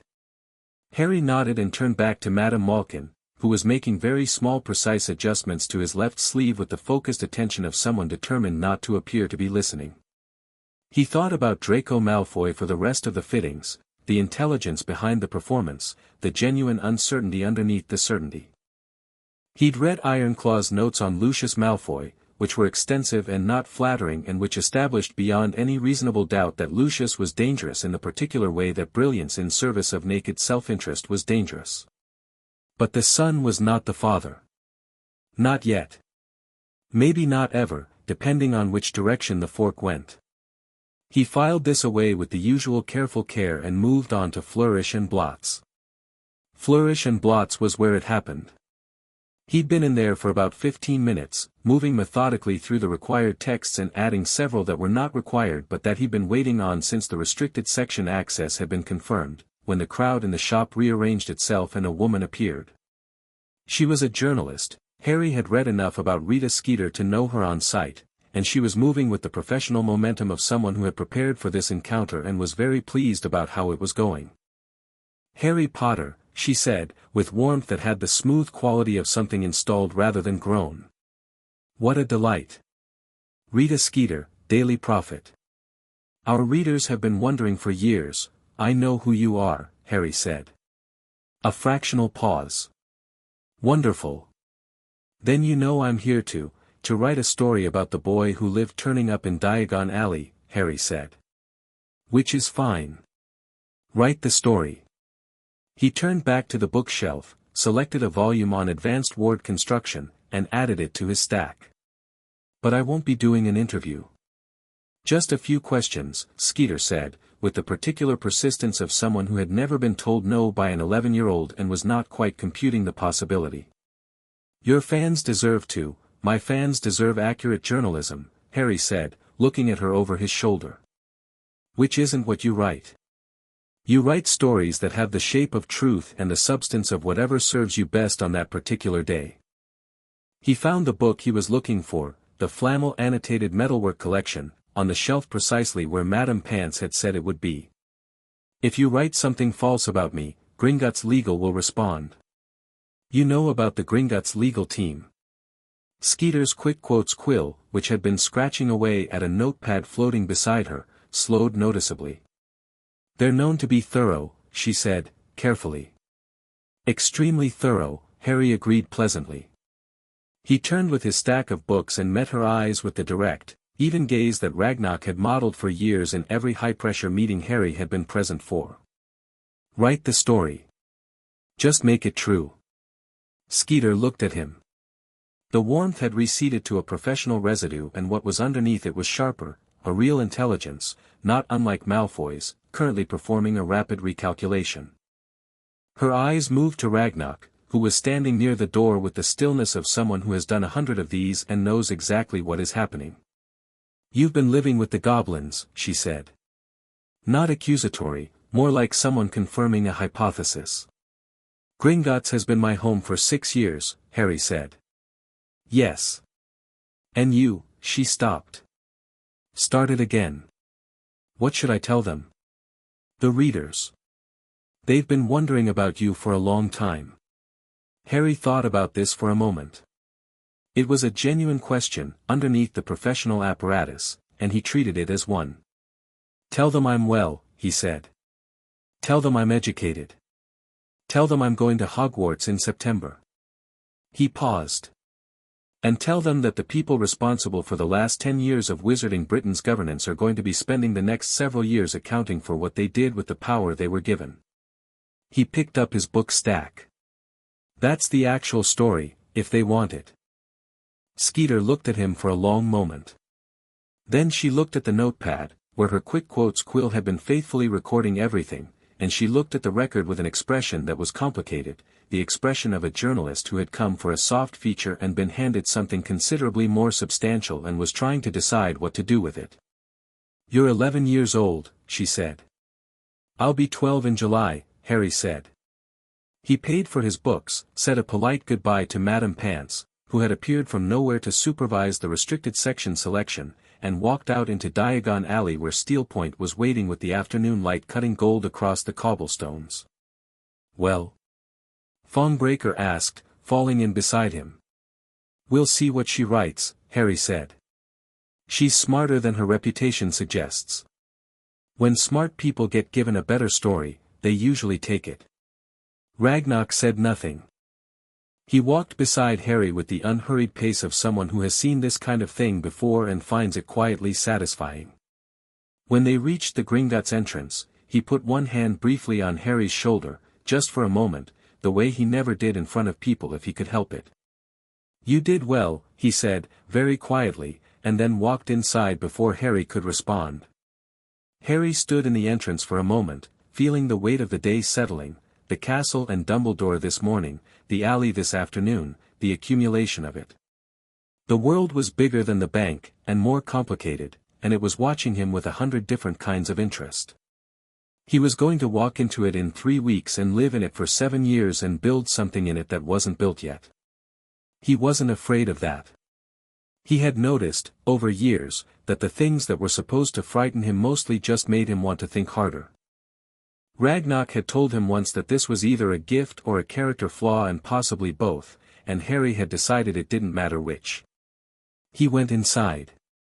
The doors swung closed behind him, solid and final, and the cool underground air of Gringotts settled around him like something known and certain. 3 weeks. Then Hogwarts. Then everything. The story that Rita Skeeter published 3 days later was called The Boy Returned, and it was, by her standards, remarkably factual. It described Harry Potter as quietly extraordinary and clearly the product of an unusual education, and it ended with a passage that circulated widely through Wizarding Britain's drawing rooms and offices and kitchen tables for the rest of the week. When asked what the public should know after 10 years of silence, Harry Potter looked at this reporter with a directness that was frankly unnerving in someone his age and said that the people responsible for the last decade of governance would need to account for their choices. He did not specify who he meant. He did not need to. The people in question, one suspects, know exactly who they are. The boy who lived, it appears, is no longer a boy in a cupboard. He is something considerably more interesting, and the wizarding world is just beginning to find out what. In the ministry, someone read this over their morning tea and went very still. In Hogwarts, someone read it in their office and felt something complex move through them that was partly pride and partly a very old and very familiar guilt.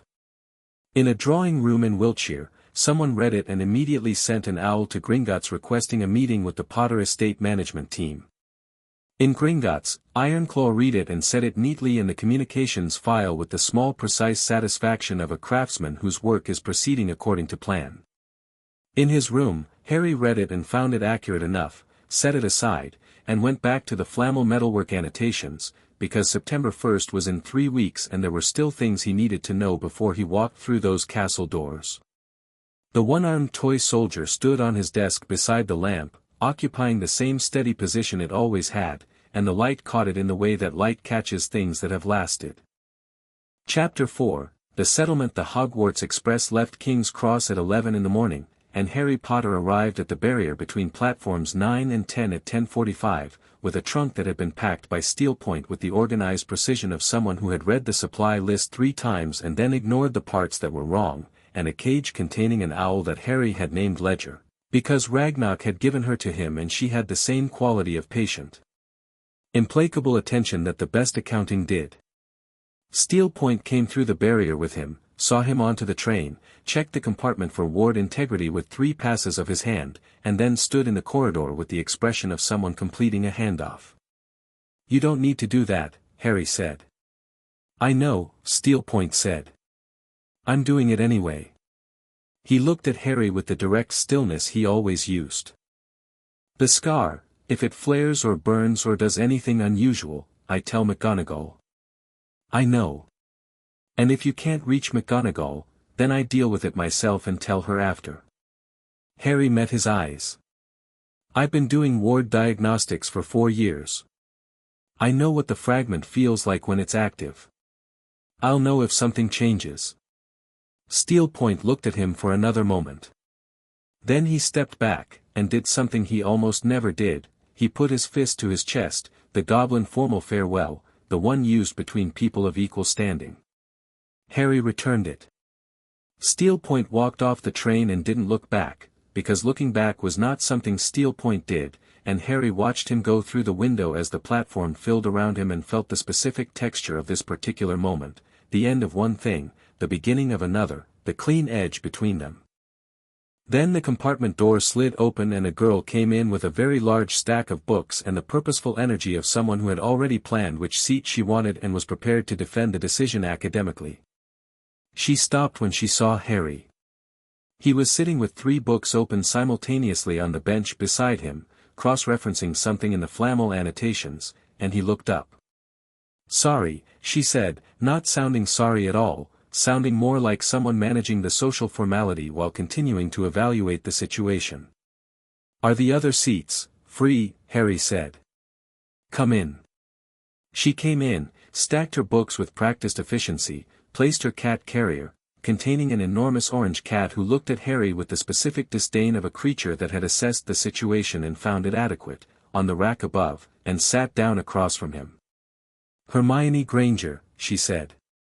"Harry Potter," Harry said. "A beat." He watched her process this, the recognition, the recalibration, the very fast internal argument about whether to do the thing most people did, which was change their behavior entirely, and the conclusion she reached, which was apparently not to do that, which he appreciated. "I've read about you," she said. "The Prophet article last week. What did you think of it?" "Skeeter's usually unreliable," Hermione said, with the frank confidence of someone who had formed an opinion after research rather than gossip.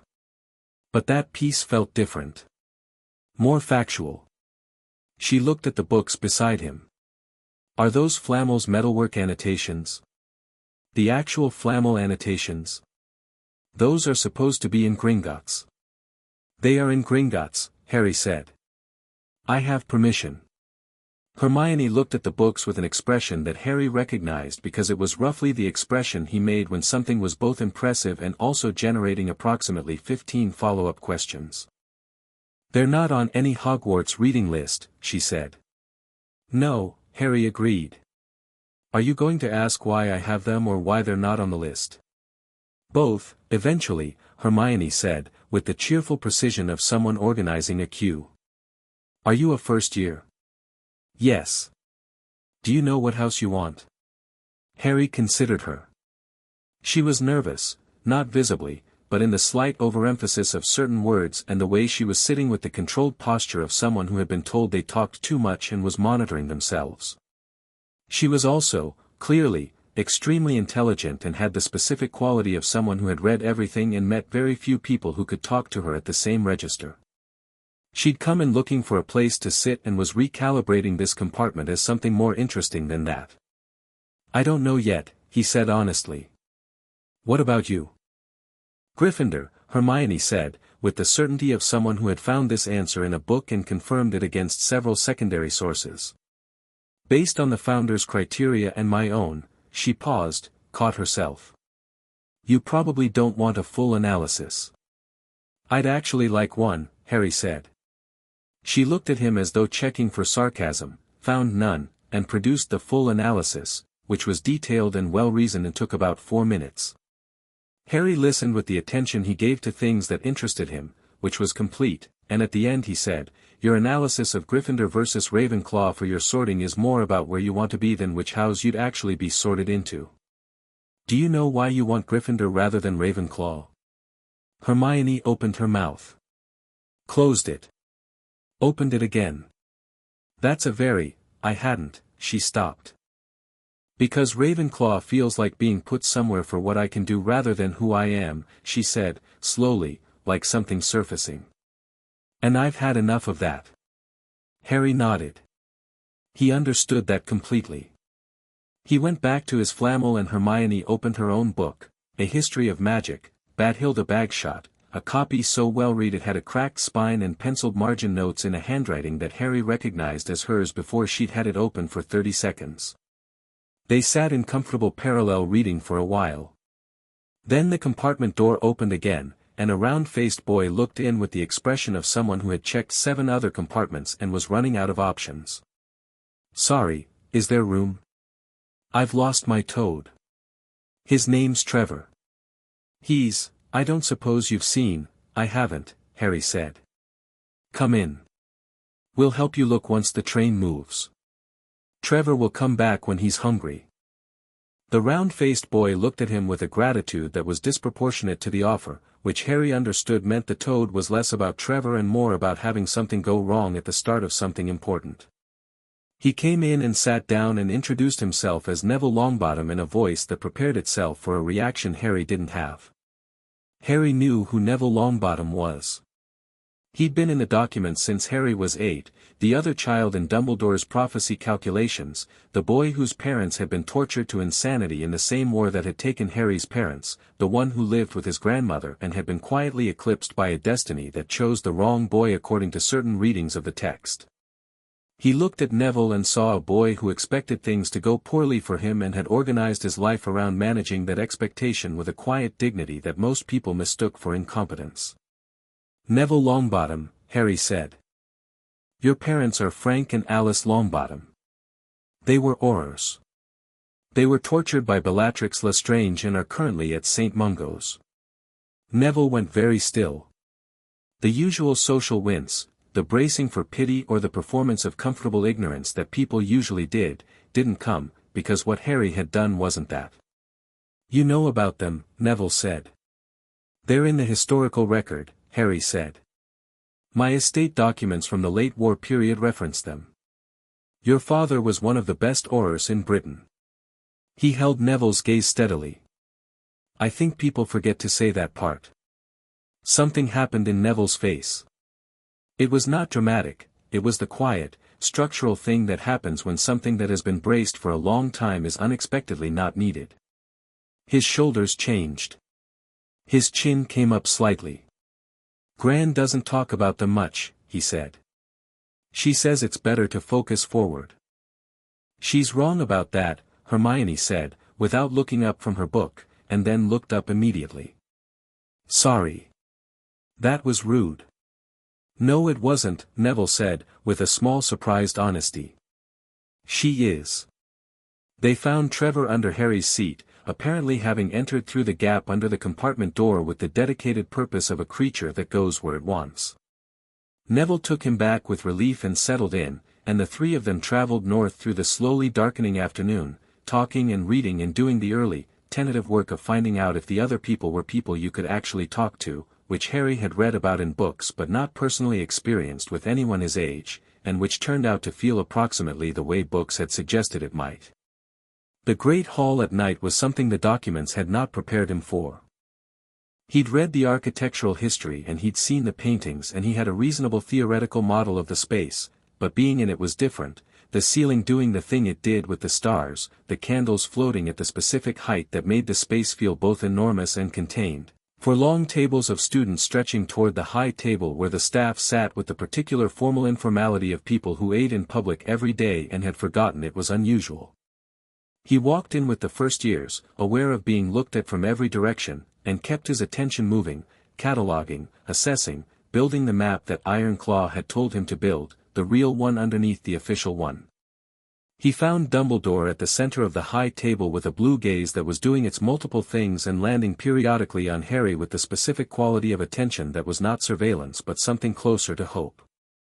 He found McGonagall with the sorting hat and the stool at the front of the hall, her posture carrying the professional formality of someone doing a job they know well.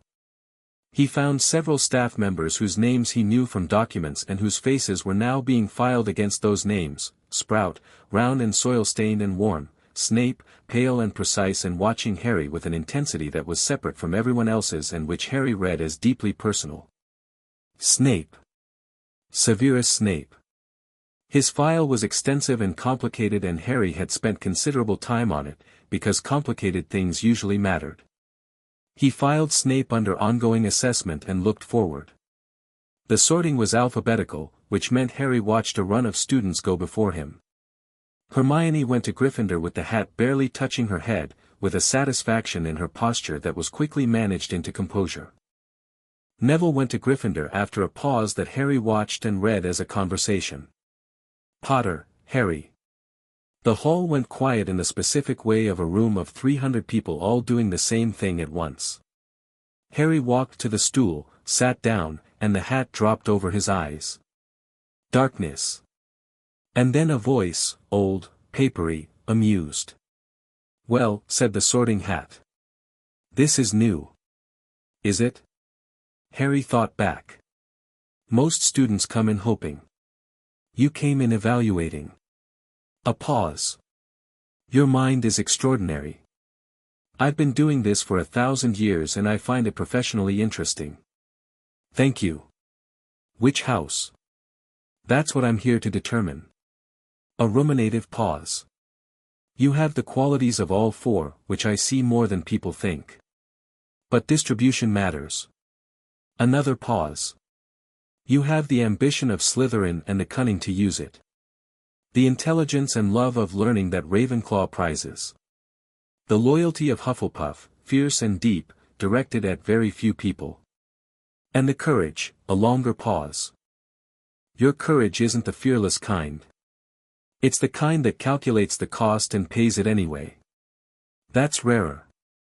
So where do I belong? Where do you want to belong? The hat asked, with the tone of something that already knew the answer and was asking because the asking mattered. Harry thought about what Ironclaw had said. Let a thing be what it is. He thought about Hermione on the train, finding an answer she hadn't looked for before. He thought about Neville's chin coming up. He thought about the great hall full of people who were going to be his world for 7 years, and the house tables, and what it meant to stand with people. Gryffindor, he thought. Not strategically. Not as a calculation. Just because it was true. Gryffindor. The hat shouted. The Gryffindor table erupted. Harry set the hat on the stool and walked to the table without performing anything, no overwhelmed gratitude, no shy wonder, just the same even pace he used everywhere, and sat down to the left of Hermione, who made room with the precise efficiency of someone who had been hoping for this. Across the table, a boy with red hair and a face that was still figuring out how to organize itself leaned forward. Weasley, he said. Ron. I'm the 6th one, so don't bother with the older brother's stuff. I won't, Harry said. Ron grinned, wide and uncalculated, the grin of someone who did not spend much time managing his expressions, which Harry found immediately likable. You're nothing like I expected, Ron said, with the frank honesty of someone who hadn't yet decided that was rude. What did you expect? Harry asked. Ron considered this seriously. Someone who looked more, he waved his hand. I don't know. Important. I am important, Harry said. I just don't perform it. Ron looked at him for a moment. Then he laughed, genuinely, the way things are funny when they're true and you weren't expecting them to be. Fair enough, he said, and passed the potatoes, and that was essentially that. The first week of classes had a particular quality that Harry had anticipated and still found mildly amusing. The gap between what was being taught and what he knew was wide enough in most subjects to be somewhat surreal. He had decided, after significant thought, how to handle this. Not by performing ignorance, that was ruled out immediately. Not by dominating every lesson, which was easy and would make him the most unpopular person at Hogwarts within a week. The answer was calibrated engagement, contributing when there was something worth contributing, listening when there was something worth learning, and being honest about what he knew without making it everyone else's problem. Transfiguration was the first class. McGonagall, in her classroom, was sharper and more interesting than in the office. She taught with the compressed energy of someone who genuinely loved the material and was impatient with the pace she was professionally obligated to keep. When she turned her desk into a pig and back as demonstration, Harry watched the magic with the analytical attention of someone reading the underlying methodology, and he must have said something with his face because she looked at him directly. "Mr. Potter. Would you like to demonstrate the first exercise?" "If you'd like," Harry said. He picked up the match. He applied the instinct he'd been using since he was 6, what the match wanted, what the needle was, the relationship between them as materials, and the match became a needle. Not slowly, not with the visible effort the textbook described, but in the smooth single motion of something finding its natural state. McGonagall looked at it for a moment. "Correctly performed," she said, with the careful neutrality of a teacher maintaining classroom equity. 5 points to Gryffindor. She moved on to the next student, and the lesson continued, and Harry picked up his needle and practiced the more complex variation from the flannel text while the class worked through the basic form. Charms was similar. Flitwick, remembering the assessment, let Harry work ahead on independent material with a cheerful energy that suggested he found the situation genuinely entertaining rather than problematic. Potions was different. Snape taught as though teaching were a form of combat, precise, demanding, moving through the classroom with a quality of contained electricity that most students read as intimidating and Harry read as someone for whom this was deeply personal. The subject, not just the performance of the subject. Snape actually cared about potions the way Harry cared about ward theory, and that quality was interesting underneath the presentation. He was clearly waiting for something with Harry. Harry could feel it in the structure of the lesson, the questions directed at him, the precision of the expected failure. "Mr. Potter. What would I get if I added powdered root of asphodel to an infusion of wormwood?" "Draught of living death," Harry said. "One of the most powerful sleeping potions known." The combination was first documented by Paracelsus, though the current standard formula was refined by Hector Dagworth Granger in the late 19th century. He paused. "If you're asking about the interaction at the molecular level, the asphodel's primary compound suppresses neurological function while the wormwood acts as a binding agent for the suppression, which is why the effect is so total. The standard antidote approach doesn't work because you have to neutralize the binding before the suppression, not simultaneously." Silence in the classroom. Snape looked at him. Something moved in his expression, complex, not entirely legible, and pointing in several directions at once. "Where did you learn that?" Snape said. "Family library," Harry said. "We have several pre-Hogwarts curriculum potion texts in the vault. The Paracelsus commentary is especially, 5 points to Gryffindor," Snape said, in the tone of someone making a concession they resent, and moved on. After class, in the corridor, Ron said, "Snape looks at you like you did something to him personally." "I did," Harry said. "Indirectly. It's complicated. He was watching the classroom door. He loved my mother. He hates my father. I'm both." Ron processed this with the quick, solid comprehension of someone who understood family complexity from the inside. "That's rough for him," he said. "Yes," Harry said.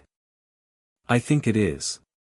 Hermione was writing something in her notes and said, without looking up, "You could be kinder about it in class. You don't have to answer quite so completely." "He'd find it more insulting if I performed ignorance," Harry said. "He knows what I know. Performing less would be condescending." He considered. "I think the complete answer is more respectful, even if it doesn't look like it." Hermione stopped writing and thought about this. "That's possibly right," she said, with the precision of someone who respected a well-reasoned position even when she'd led with a different one. Neville, Harry discovered in the first 2 weeks, was the most interesting person in his year, including Hermione, which was a high bar. Neville's magic was inconsistent, sometimes powerful and sometimes nothing, in a pattern that Harry recognized from his own history and which he started watching carefully. The inconsistency had a texture. It happened in classes where Neville expected to fail and didn't happen in the greenhouse, where Professor Sprout had him repotting plants with the comfortable confidence of someone doing something they were good at. It happened when Snape was watching him and didn't happen when nobody was paying particular attention. It was emotional architecture, not magical deficiency. Neville's core was fine, Harry could tell that from 6 feet away. What was wrong was the framework he'd built around it, shaped by years of being told in various ways that he wasn't enough. Harry didn't say this to Neville immediately. He sat with it for 2 weeks, watching, and then on a Tuesday evening in the common room he moved to the table where Neville was failing at a basic transfiguration exercise with the suppressed desperation of someone about to decide the subject was simply beyond them. "Can I try something?" Harry said. Neville looked at him warily. "It won't work. I've tried it 12 times. I know. I've been watching. The spell is fine. The problem isn't the spell." Harry sat down across from him. "When you cast, what are you thinking about? The incantation. The wand movement. What else?" A pause. Neville looked at the matchstick. "Whether it's going to work," he said, quietly. "And when it doesn't, I think about Snape watching. And Gran's face when I told her about the last practical." He paused. "And that I'm the one who should have been," he stopped. Harry waited a moment. "The prophecy," he said. Neville's jaw worked. People say a lot of things that aren't relevant to you transfiguring a matchstick," Harry said. "What they mean is that they need a story, and you being a failure is more convenient for the story than you being capable." He kept his voice level, matter of fact, not unkind. "Your magic is fine. It's been fine every time you've done something without thinking about being watched." He nodded at the matchstick. "Try it again. But this time don't think about whether it works. Think about the wood. What the wood is made of. What it wants to become." Neville looked at him. "That's not in the textbook." "The textbook method works for some people," Harry said. "It doesn't work for you because you're not a visualization caster. You're an intuitive one.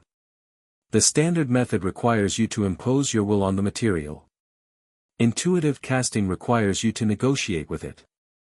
He watched Neville's face. "Try it." Neville picked up the matchstick. He looked at it.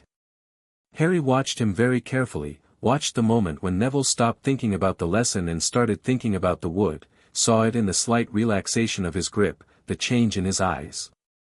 The matchstick became a needle. Not perfect. The tip was slightly blunt and it was 2 millimeters longer than regulation. But it was a needle, and it had taken 4 seconds, and it had happened because Neville Longbottom had done it, not because he'd been told the right method. Neville stared at it. "There you are," Harry said quietly. Something crossed Neville's face that Harry recognized because he'd felt it himself, once, when Ragnarok had broken the shackle and the chain fell and the first breath afterward was different from every breath before. The library became a second home in the way that things become homes when they fit the shape of you. Madam Pants had given Harry restricted section access with the signed-off permission McGonagall had promised, and had then observed his library behavior with the focused attention of someone who had expected to be appalled and was instead watching something else entirely. He treated the books the way Ragnarok had taught him to treat the vault documents, with respect for what they were, attention to what they said, and no particular fear of difficult content, because difficult content was usually difficult for a reason worth understanding. It was in the restricted section, 3 weeks in, that he found the first thing that was genuinely new. It was a book he hadn't known existed, wasn't in any catalog, wasn't on any list, was sitting in a section of the restricted stacks that appeared to have been organized by someone with a particular sense of humor about access.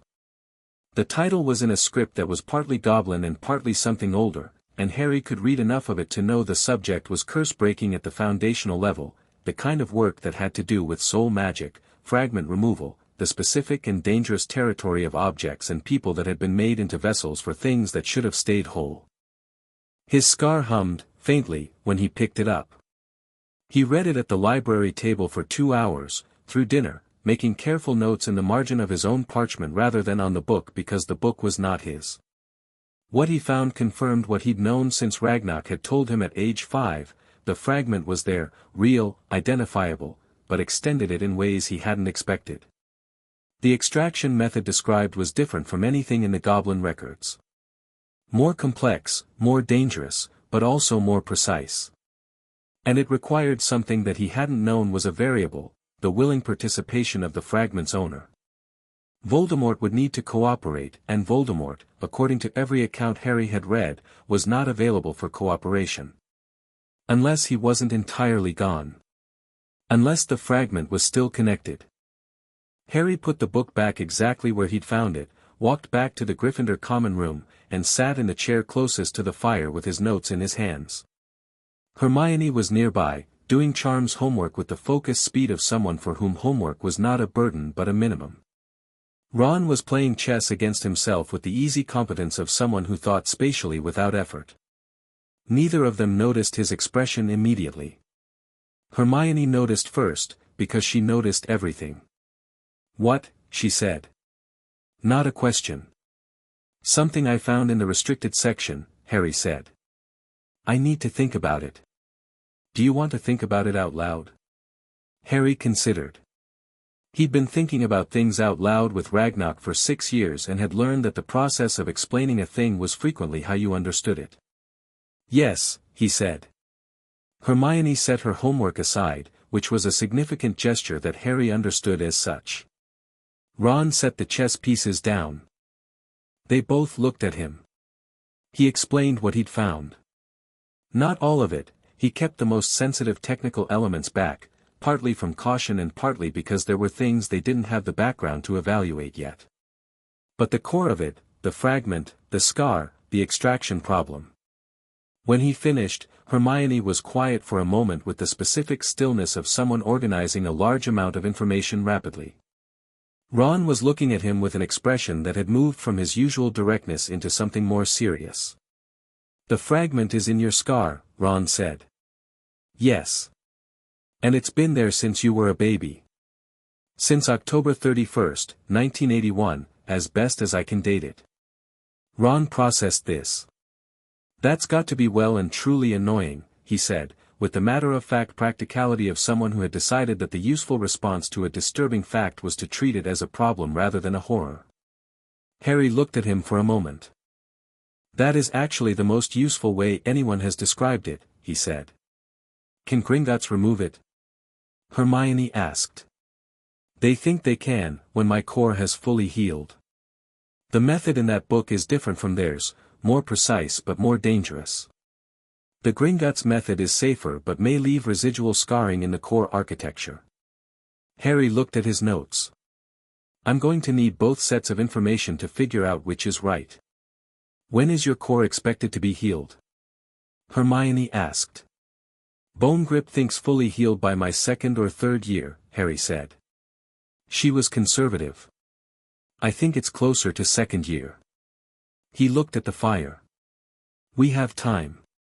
"We," Hermione said, with a quality of attention that the word produced. Harry looked at her. Then at Ron, who was watching him with the chess player's focus he used when he was thinking several moves ahead. "If you want to be part of working through this, yes," Harry said. "I'm not going to hide what's happening from people I trust." He paused. "But it's not nothing. It's real and it might be dangerous at some point." "Obviously we're in," Ron said, with the breezy certainty of someone who had not required more than a second to decide. "What kind of friends would we be otherwise?"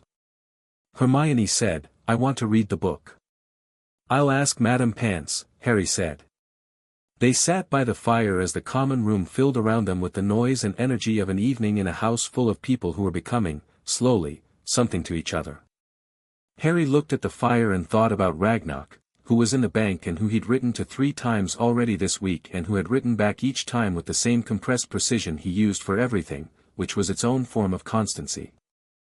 He thought about the fragment in his scar and the book in the restricted section and the thread connecting those two things to a name that the wizarding world said in whispers. He thought about what Ironclaw had said once, about the war going from cold to hot, about the difference between building leverage and deploying it. He was 11. He had time. But not unlimited time, and the scar had hummed when he held that book, and that was information. Dumbledore found him on a Thursday afternoon in the 4th week of term, walking back from the greenhouses. Not ambushed, Harry saw him coming from 30 feet away and adjusted his path slightly to make the meeting natural rather than accidental. Dumbledore noticed this, and the corner of his mouth did the thing it had done in the entrance hall in August. "A moment, Harry." They walked together along the path that bordered the lake. The water was doing the late afternoon thing with the light, turning it into something amber and particular. Harry waited. "I owe you several conversations," Dumbledore said. "About the decisions I made in 1981. About the accounts. About Voldemort and the prophecy and what I know about what's coming." He clasped his hands behind his back, walking at Harry's pace, which was measured and unhurried. "I've been deciding when to have them, and I've concluded that I've been deciding based on what's comfortable for me rather than what's useful for you. That's a pattern you should watch me for." Harry looked at him. "I already watch for it," he said. "I know," Dumbledore said, without defensiveness.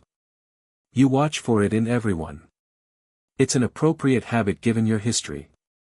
He looked at the lake. "I am not going to manage you, Harry. I'm going to tell you what I know, and then I'm going to help you however I'm capable of helping, and I'm going to accept that you will evaluate that help and decide how much of it to use. That's a different relationship than I originally planned, but I think it's the right one." Harry considered this. "What do you know about Voldemort that's relevant right now?" Dumbledore was quiet for a moment. "He's not gone," he said. "His physical form was destroyed that night, but the magic that preserved him before the destruction was more complex than we understood. He has ways of returning." He looked at Harry with the directness of a man fulfilling a decision he's made. "There is an object in this school currently that he wants. Something that could contribute to his restoration." A pause. "It should not be in this school. I placed it here believing I could protect it, which I'm now examining as possibly another instance of the pattern you should watch me for." "The Philosopher's Stone," Harry said. Dumbledore stopped walking. He turned to look at Harry with an expression that was moving rapidly through several stages, the last of which settled into something that was part genuine surprise and part the specific expression of a very intelligent man encountering an intellect that was operating in ranges he needs to adjust his estimates for. "How long have you known?" he asked. "I identified it in September from the financial records," Harry said. "Nicholas Flamel's account was accessed twice in August. The transaction codes indicated large object vault transfer to a secondary Gringotts location." He paused. "Except the transfer logs show an inconsistency that indicates the object left Gringotts entirely rather than going to a secondary vault. The timing aligned with the Gringotts break-in attempt in August, which was a diversion, and with your own travel records, which Ironclaw cross-referenced." He looked at Dumbledore steadily. "It's under the trapdoor on the third-floor corridor that you explicitly told the first years was forbidden. The warning was too specific to be casual." Dumbledore looked at him for a long, measuring moment. "You are," he said carefully, "considerably more prepared than I anticipated." "I've been preparing for 6 years," Harry said. "What's the threat level? Is Voldemort actively trying to get to the stone right now?" "There is a..." Dumbledore stopped. Started again. "There is a presence in this school that I believe is carrying a fragment of Voldemort's soul." He watched Harry's face. "A staff member." Harry thought about the staff table. Thought about the assessment at Hogwarts in August, about the defense professor with the soft voice who had listened and said almost nothing. About the way Quirrell had positioned himself at the table, always with the turban visible. About the scar, which had twinged during the welcome feast when his attention had briefly crossed that part of the high table and which he had logged as data without yet having the context to read it properly. "Quirrell," Harry said. Dumbledore closed his eyes for a moment. "You knew," Harry said, reading it. "I suspected," Dumbledore said, opening his eyes. "I could not prove it without tipping the presence that I knew. I have been watching and maintaining the protections around the stone." He paused. "I am also watching you."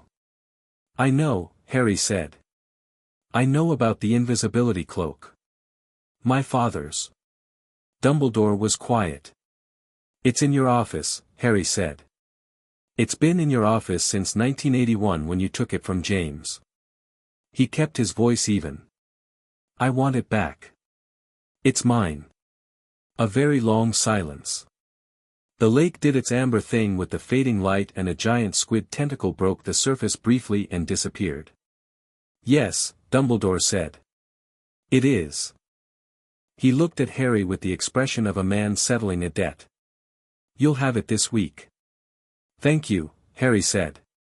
They walked back toward the castle together in a silence that was not uncomfortable, the specific quality of a silence between two people who have said several necessary things and are both processing them. At the castle doors, Dumbledore said, Don't go after the stone yourself. I won't do anything without telling you first, Harry said. That's not the same as promising to stay out of it. Dumbledore looked at him. No, he agreed. It isn't. He paused. Your mother would have said something similar. Harry looked at him for a moment. Tell me about her sometime, he said. Not the war. Just her. Something moved in Dumbledore's face that was old and complicated and genuine. I would like that very much, he said. Harry went inside, through the entrance hall, up the stairs, through the portrait hole into the common room where Ron was at chess and Hermione was at homework and Neville was practicing the next week's herbology preparation with the ease of someone who had found a subject that felt like home. He sat down. Ron looked up. Good walk. Ron said. Useful, Harry said. He pulled out a piece of parchment and began writing to Ragnarok, because Ragnarok needed to know about Quirrell and the stone and the timeline that was now clearly moving. The fire crackled. The common room noise settled around him like weather. Hermione's quill scratched. Neville hummed quietly over his plants. Harry wrote, and thought, and watched the door, and waited for the week to move. In his scar, very faintly, something that was not his own awareness pulsed once and was still. He noted it. He kept writing. The settlement of accounts, Ironclaw had told him, always came due eventually. It was coming. Chapter 5, Compound Interest. The invisibility cloak arrived on a Saturday morning in November, folded inside a plain wooden box with no note, which was somehow more eloquent than a note would have been. Harry held it for a long moment before putting it on. It was old, older than he'd expected from the description, with the quality of something that had been made to last past the concept of lasting, the material cool and fluid and carrying a resonance that wasn't quite the goblin metal hum but was adjacent to it, something deep and structural in the weave. He recognized the craft. He'd spent 6 years learning to recognize craft. He put it on, stood in front of the mirror in his dormitory, and looked at the space where he wasn't. Dad wore this, he thought, not sentimentally but with the directness of a fact being received. He walked around invisible in it. He thought it was funny. He'd learned that from Sirius Black's letters. Sirius had been found in Azkaban 4 years ago during Ironclaw's estate audit, arrested without trial and sitting in a cell that had been eating him alive in ways that the legal system had preferred not to examine too closely. The letters had started 6 months ago, after Gringotts Legal had forced an emergency Wisengamot hearing on the unlawful imprisonment issue, which was still grinding through the system with the particular slowness of institutions processing their own failures. But the letters came through, and Sirius wrote about James the way people write about someone when the writing is the only way left to be with them. Harry folded the cloak and put it in his trunk under the ward-locked panel he'd installed in the second week of term. He wrote a brief letter to Ragnarok confirming receipt, because things like this got logged, and went down to breakfast. Hermione was already there with the prophet folded open and an expression that had moved well past disapproval into the specific register of someone who has found something professionally offensive. She slid it across when Harry sat down. The headline was Ministry Sources Confirm, Potter Estate Audit Enters Final Phase. The article was largely accurate, which meant Skeeter or someone like her had a source inside the ministry or inside Gringotts, and Harry needed to decide which was more likely. He read it through twice, eating toast, while Ron arrived and poured himself tea and read over Harry's shoulder. The bit about the Wisengamot seats, Ron said. Dad mentioned that. The family's been wound up about it for weeks. Which family? Hermione said. All of them, Ron said, sitting down. The old ones, anyway. Apparently the Potter proxy votes have been going one direction for 10 years under Dumbledore's arrangement, and when Gringotts pulled the proxy back, he made a tipping gesture with his hand. Several things stopped passing that used to pass easily. Which things? Harry asked. Ron listed 3 pieces of legislation. Harry filed all 3 under Ironclaw knew about this and timed it deliberately and made a note to write to Ironclaw tonight. Not because he needed to tell Ironclaw knew, but because he wanted to understand the downstream logic, the 3 moves after the move. Neville arrived at that moment in the way Neville arrived at things, quietly and with a plant tucked under one arm that Professor Sprout had apparently let him take from the greenhouse for a weekend project. He sat down, noticed Harry's expression, noticed the paper, and said, "What's the ministry done now?" "Nothing yet," Harry said. "But they're close to doing something." "How close?" Hermione said. "The audit going public means someone decided the best defense was publicity. Which means they're building a position. Which means they've decided the Wizengamot path isn't working fast enough and they want public opinion on their side before the next move." He put the paper down. "Ironclaw will have already responded. I just want to understand what the response was." "Can't you just write and ask?" Ron said. "I did," Harry said. 3 days ago. His last letter said the 3rd phase is proceeding correctly and you should focus on your examinations. Which means the 3rd phase is proceeding in a way he doesn't want documented yet. Ron looked at the ceiling. "It's early on a Saturday and you're already doing this." "I'm always doing this," Harry said, and meant it without apology. He wrote the letter to Ironclaw after breakfast and sent it with Ledger, who departed with the brisk purposeful energy of an owl who considered her job important and was correct. Then he went to the library, because Saturday mornings in November were when the library was quietest and the thinking was clearest, and he had been working on something for 3 weeks that was finally getting close to a shape he could hold. The problem of Quirrell had been accumulating detail the way snow accumulates, each piece small, but the weight building. Harry had been watching him with the systematic attention that Ragnarok had spent 6 years training into him.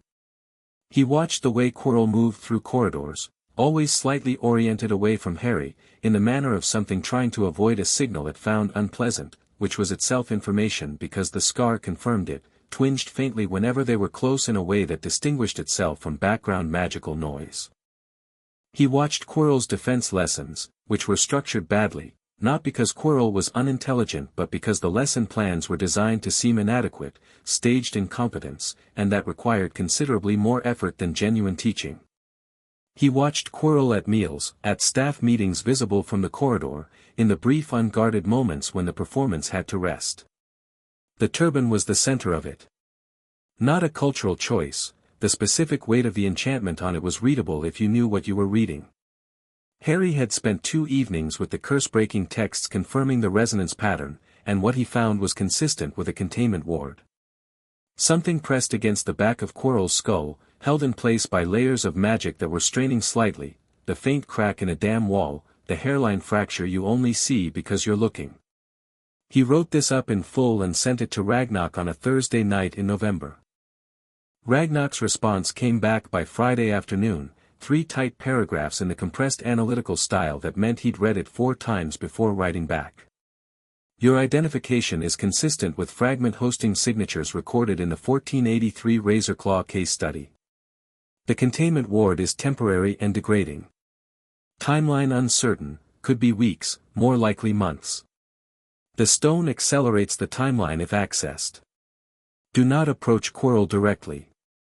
The fragment will sense your scar and the reaction is unpredictable. Tell Dumbledore everything you have. I am informing Chieftain Gardock. The Gringotts' position on this is, the fragment currently hosted in your scar makes you a party to any conflict involving Voldemort's restoration. We do not consider this your fault. We consider it a liability that we are committed to resolving. Focus on your studies. I mean this sincerely and not as a platitude. What you learn in the next 2 years matters for everything after it. The third phase is proceeding correctly.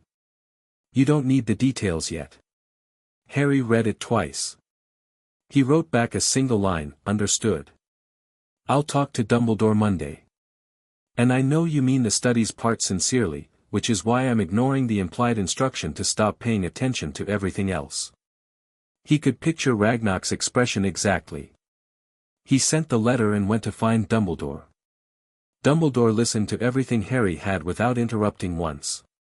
They sat in his office on Friday evening, Dumbledore behind his desk with his fingers steepled, the portraits of previous headmasters doing various things on the walls, the silver instruments turning slowly on their side tables, and Harry laid out every piece, the scar resonance, the turban, the degrading containment ward, the timeline estimate, the stone connection. When he finished, Dumbledore looked at him for a long moment. You did this in 6 weeks, Dumbledore said. I had most of the framework before I arrived, Harry said. The scar data is new. And the containment ward degradation, that's happened recently. It was more stable in September. Dumbledore turned to look at one of the silver instruments, which Harry had identified 2 weeks ago as some kind of magical monitoring device. Its needle was moving more than usual. The stone's protections are holding, Dumbledore said. Quirrell has gotten as far as Fluffy and no further. The Guardian system is layered and each layer is designed. He paused. Some of the design is mine. Some belongs to your other professors. I know about the layers, Harry said. Dumbledore looked at him. I found the plans in the staff filing system. Off Dumbledore's expression, the filing system is accessible from the restricted section if you know the cataloging schema. Ironclaw taught me the Goblin variant, which is apparently close to the Hogwarts administrative schema from about 1830. He paused. The mirror of Eriste at the end is clever. It's the right choice for a final protection. Most people want to use the stone, which means most people can't get it. Dumbledore was quiet for a moment. And you, he said. What would you see in the mirror? Harry thought about this with the seriousness it deserved. I don't know, he said honestly. I've thought about it and I can't pin it down. Which might be the point. He met Dumbledore's eyes. I don't want to use the stone. I don't want to live forever. I want to finish what's already been started. He paused. What's in the scar? The fragment. That's what I want resolved. The rest follows from there. Dumbledore looked at him with the expression that meant several things were being processed. You know about the fragment, he said. Since I was 5, Harry said. Ragnarok told me. A very long silence. I should have told you, Dumbledore said. Yes, Harry said, without heat. You should have told me several things at several points. We've established this. He kept his voice even, not forgiving exactly, but not carrying the weight of it as a weapon. I've read enough about you to understand how your decision-making works. You protect people from information because you believe the protection is more important than their autonomy. I think you're wrong about that and I'll keep telling you when I think you're wrong. He looked at Dumbledore steadily. But I'm not going to stop working with you because you're wrong about it. You're the best strategic mind I've had access to outside of Ironclaw, and that's too useful to waste on staying angry. Dumbledore looked at him, and the expression on his face was something Harry could only describe as the face of a man who had been handed something he hadn't earned and knew it. Your father, Dumbledore said, very quietly, had your directness. And your mother had your precision. You are a remarkable combination of the two.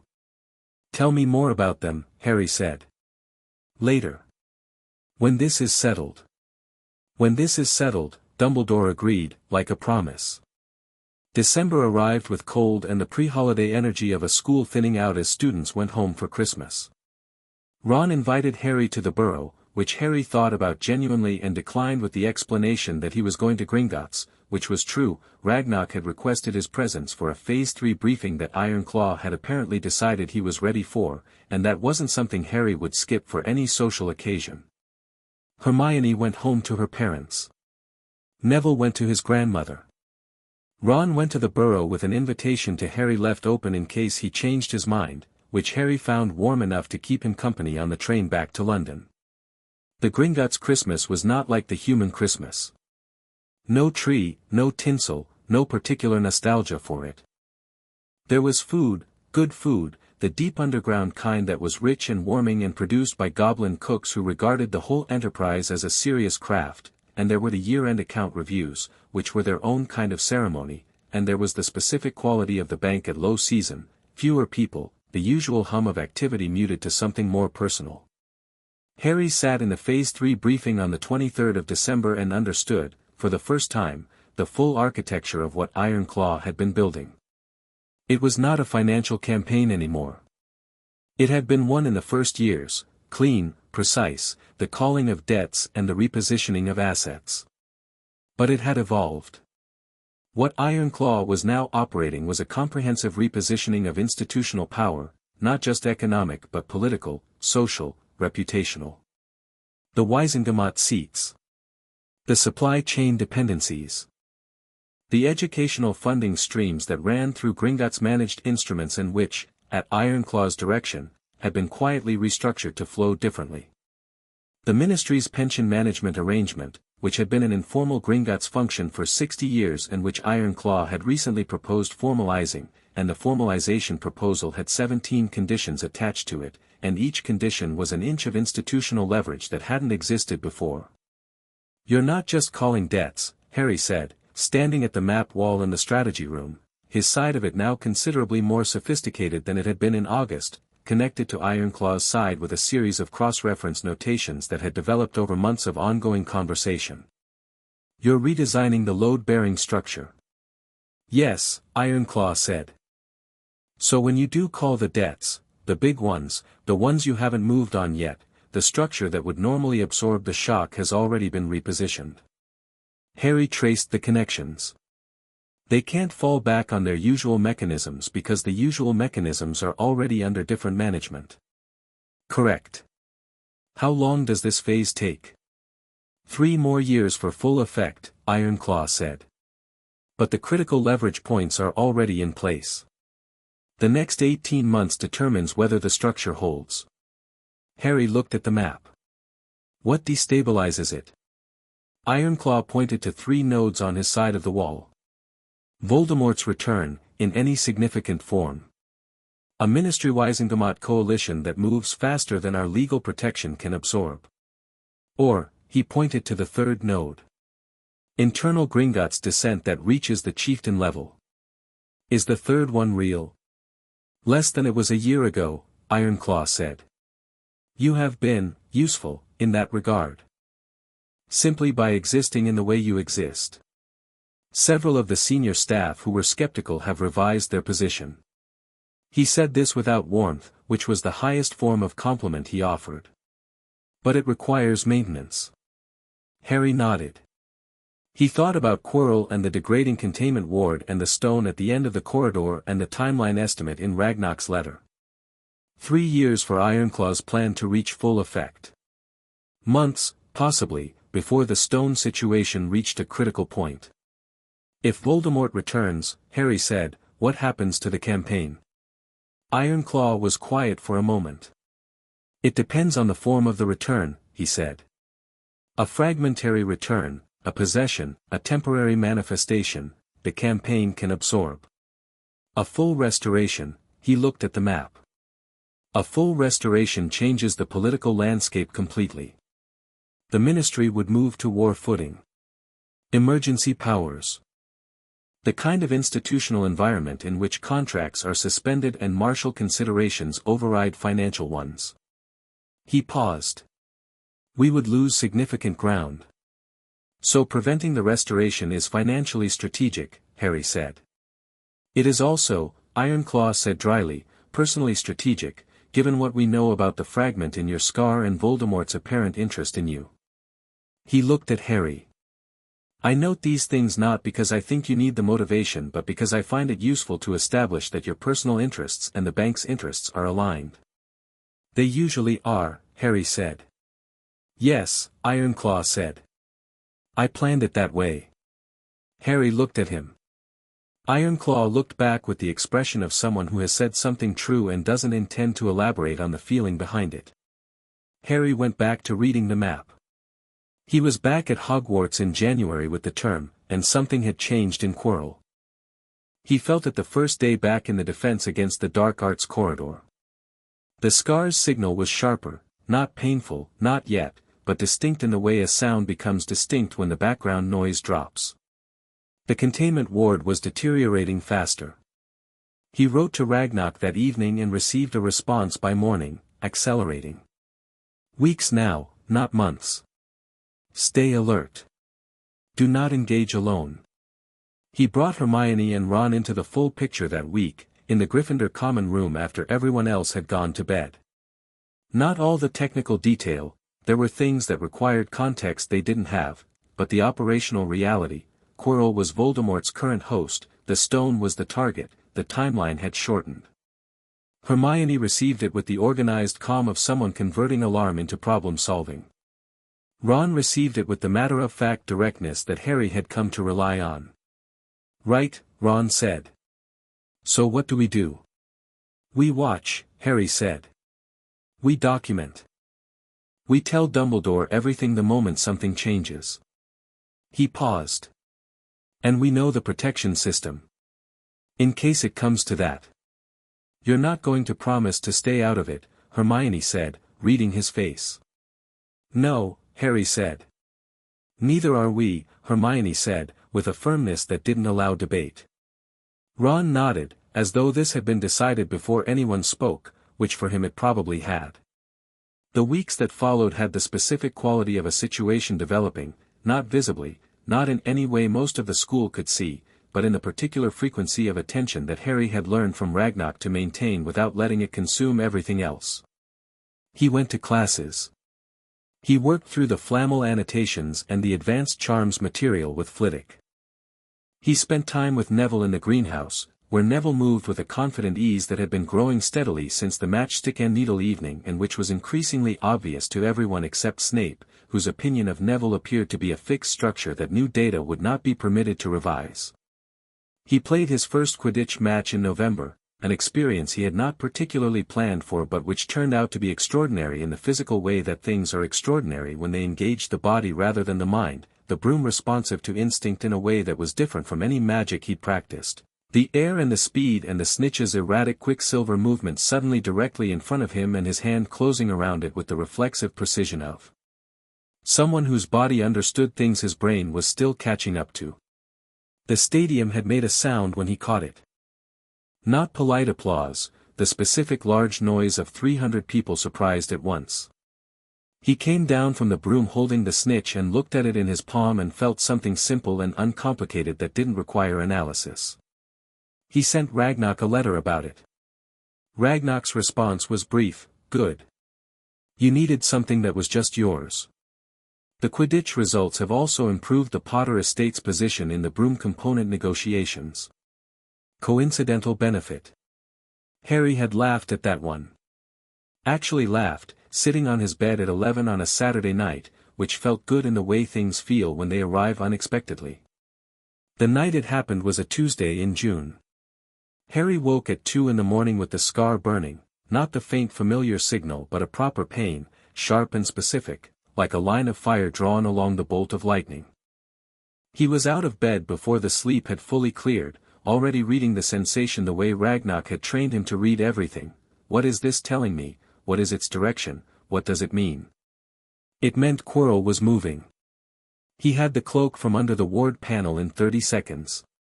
He paused at the dormitory door, one hand on the wood, and made the calculation with the focus of someone who'd been preparing for exactly this. He could wake Ron, which would take 90 seconds and produce assistance of variable tactical value. He could send Ledger to Dumbledore, which was the right move and which he did, a brief, precise note tied to her leg, Quirrell is moving tonight, 3rd floor, Harry, and then he went, because Ledger would be faster than him and because the alternative was getting to the corridor and finding it already over. He was wrong about finding it already over. He was almost wrong about something worse. The corridor was empty. The harp was still playing, Fluffy asleep, the trapdoor open, someone already through. He went down. The devil's snare let him through when he applied the fire charm Hermione had annotated in the margins of Sprout's notes 2 weeks ago, which meant either she'd anticipated this or she was significantly better at preparation than he'd given her credit for, which was saying something. The flying keys chamber required one of the older brooms. He took it and found the right key in 40 seconds, which was faster than he'd expected and which the broomwork helped with. The chess set, he stopped at the chess set. It was a full-sized wizard chess board and the pieces were waiting. There was no way through except to play, and playing meant sacrificing pieces, and the pieces here were willing, the particular willing of things that had been enchanted to complete a purpose. Harry stood at the edge of the board and looked at the layout. He'd been playing chess with Ron for 6 months and Ron was extraordinary at it, played it with the spatial intuition of someone for whom the whole board existed simultaneously in his mind. Harry was good. Not Ron good, but good enough to read this board in about 10 seconds. He needed to sacrifice the knight. He saw it. He also saw the line after that, and the line after that, and the path through was 3 moves and would cost the knight but leave the king protected and the way forward clear. He moved the pieces, took the loss, went through the opening the game created, and didn't look back at the pieces because looking back was not something you did. The troll chamber was already done, someone had knocked it out before him, which meant either Quirrell had done it or there had been another party through already. He moved past it. The potions room was Snape's, and it was excellent, a logic puzzle disguised as a simple potion choice, with multiple wrong answers and a subtle trap for people who relied on magical sensing rather than reasoning. Harry read the riddle twice, applied the logic, identified the correct forward potion and the correct back potion from the available bottles, pocketed the back potion as a precaution, and went through the black flame. The final chamber was large and cold and had the mirror of Eriste at its center, and Quirrell was standing in front of it. He turned when Harry came through. The stutter was gone. Whatever Quirrell was when he was performing incompetence in a defense classroom, this was not it. He stood differently, he moved differently, there was a quality of wrongness to him that the scar identified immediately as the fragment asserting itself. The containment ward wasn't just degraded. It was nearly gone. Harry Potter, Quirrell said, with a voice that had 2 qualities running through it, his own and something underneath, something older and thinner and cold. Quirrell, Harry said. He was standing with his back to the black flame, far enough from Quirrell to have room. He was not performing calm, he actually was calm, in the specific way of someone who has spent weeks preparing for a situation and finds, when it arrives, that the preparation is holding. "You know what I need," Quirrell said. He gestured at the mirror. "I can see you in it. You know something about this. Give me what I see and I'll let you leave." Harry looked at the mirror. He'd thought about this for months, what he'd see in it, what his deepest desire was, whether the answer would be what the protection required.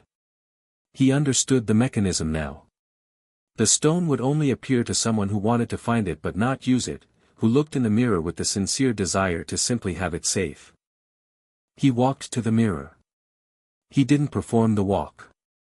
He just walked, straight and unhurried, with the specific quality of movement that comes from having decided something cleanly and completely. In the mirror, he saw himself standing where he was standing, and in his hand was the stone. He felt the weight of something in his actual pocket, heavy, smooth, real. The stone had moved. The mirror had given it to him. He didn't look at his pocket. He kept his face exactly as it was. "Well?" Quirrell said. "I see myself," Harry said. "Standing in a library. Reading." He kept his eyes on the mirror. "That's what I want most. To know more than I do." He turned to look at Quirrell. "The stone isn't in the mirror. You've been looking wrong." Quirrell's face tightened. "You're lying. The mirror shows you what you want," Harry said. "You want the stone because he wants the stone." He tilted his head slightly. "But wanting it that way means you can't have it that way. That's the whole point." Something happened to Quirrell's face. The double quality in it sharpened, and the underneath thing surfaced more fully, and the voice that came out was not Quirrell's at all. "The boy speaks cleverly," said the voice. "But all clever boys can be broken." "They keep trying," Harry said. The unwrapping of the turban was one of the most genuinely disturbing things Harry had ever witnessed, and he had excellent control of his expressions and used all of it. The face on the back of Quirrell's head was not quite a face, too flat, too little, the eyes red and the quality of aliveness in them wrong, like something looking out through a window from inside a burning building. Voldemort. Fragment Voldemort, Shade Voldemort, the thin degraded remnant of something that had once been a man. The scar went from burning to searing. Harry kept his face even. He had the stone in his pocket. He needed Dumbledore, who should be. Ledger had gone, the letter had been precise and brief. Dumbledore was fast when he was fast, but fast enough was the question. "Give me the stone," Voldemort said. "And I will make you the offer I made your parents. Join me. What you've built with the goblins, what you've learned, what you are, I have uses for someone like you." "My parents said no," Harry said. "Your parents died." "My parents died protecting something," Harry said. "That's different from just dying." He kept the distance. The scar was bad now, a constant line of pain that required active management to not show. "And I'm not my parents. I'm not going to join you, and I'm not going to give you the stone, and I'm not going to wait for you to try to take it." The attack came fast. Quirrell moved with a speed that the body shouldn't have had, both hands reaching, the intent to grab Harry clear. Harry was already moving. Not away. Through. He had read the fragment hosting research 6 times. He had the specific detail from the 1483 case study that Ragnarok had referenced memorized. Fragment hosting degrades the host's tolerance for magical contact.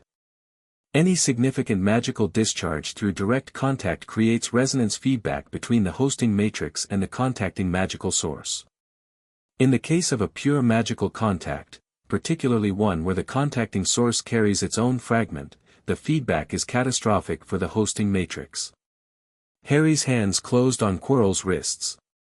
The effect was not subtle.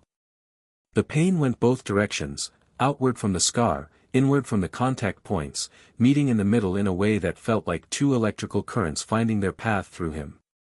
It was genuinely terrible. He held on because letting go was worse. Quirrell was screaming, and Voldemort was screaming through Quirrell's mouth, and Harry was not screaming because screaming required releasing something he needed to keep directed. He was pushing. Not with his arms, with the deep thing that the goblin training had been cultivating for 6 years, the core magic that had been suppressed and freed and healed and built, the thing that Bone Grip had been carefully tending for years, the ability that had opened locks at 6 years old by asking the metal what it wanted. He was asking Voldemort's fragment what it wanted. The fragment wanted to be whole. Of course it did. Every piece wants to be what it came from. He could feel it clearly through the contact, the ache of fragmentation, the frantic reaching quality of something that had been cut off from its source. "Go," Harry thought at it, with the focused clarity he used for metal speak. "You don't belong here. You don't belong anywhere you've been. Go." The fragment didn't go. But it recoiled. From the scar, from Quirrell, from the contact point, pulling inward like something burning backward, and in that recoil Quirrell's body stopped moving, stopped fighting, and Voldemort's face on the back of his skull went from screaming to something more terrible, which was the expression of something that has just understood something it didn't expect. Then Dumbledore was there. Harry felt him before he heard the chamber door, felt the quality of the magic that arrived with him, vast and warm and extremely purposeful, the kind of power that has been lived with for decades and has nothing left to prove. The magic wrapped the chamber and Quirrell's body folded, and the shade of Voldemort detached like smoke from a snuffed flame, thin and screaming, and moved toward Harry because that was the fragment's direction. Dumbledore's hand came down between them, and something happened that Harry couldn't fully describe afterward except as a door closing. The shade hit the barrier and dispersed. Not destroyed, he was fairly certain it wasn't destroyed, but dispersed, sent elsewhere, broken up to the point of functional incapacity. Quirrell crumpled. Harry stood in the center of the chamber with his hands at his sides and his scar still burning and the stone in his pocket and the cold air of the underground chamber around him, and he breathed. Dumbledore looked at him. "The stone," he said. Harry reached into his pocket and set it on the floor between them. Dumbledore looked at it. Then at Harry. Something moved through his expression that was several things compacted: relief, gratitude, a complicated grief, and underneath all of it the specific quality of a man who has had his estimate of something revised significantly upward and is still computing what that means. "Are you hurt?" Dumbledore asked. "My scar," Harry said. "It's bad, but it's been worse. And my hands," he looked at his palms. Where he'd held Quirrell's wrists there were marks, not burns exactly, more like the reverse impression of contact, where his magic had met the fragment's hosting matrix and both had left a mark on each other. "These need bone grip to look at them." "Yes," Dumbledore said. He crossed the chamber and crouched beside Quirrell, who was still breathing, barely, the hosting having taken a final toll that the departure of Voldemort's presence was not improving. "He needs to go to St. Mungo's." "He made choices," Harry said. "But the fragment was degrading his judgment for months. Whatever he chose originally, by the end he wasn't entirely making free ones." He paused. "That distinction matters." Dumbledore looked up at him. "It does," he said, quietly. "It very much does." They waited for the others. Dumbledore had alerted McGonagall, who arrived with Snape and Flitwick, the three of them processing the chamber with the efficient professionalism of people who had seen difficult things before and were getting on with it. Snape looked at Harry with an expression that was doing several things, including, briefly, something that might have been genuine assessment rather than reflexive hostility. Harry met his eyes without anything pointed in it and looked away.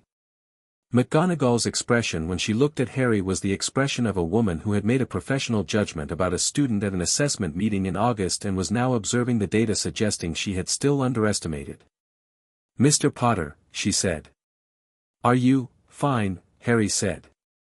"I need to get to Gringotts." "Gringotts, bone grip," he said.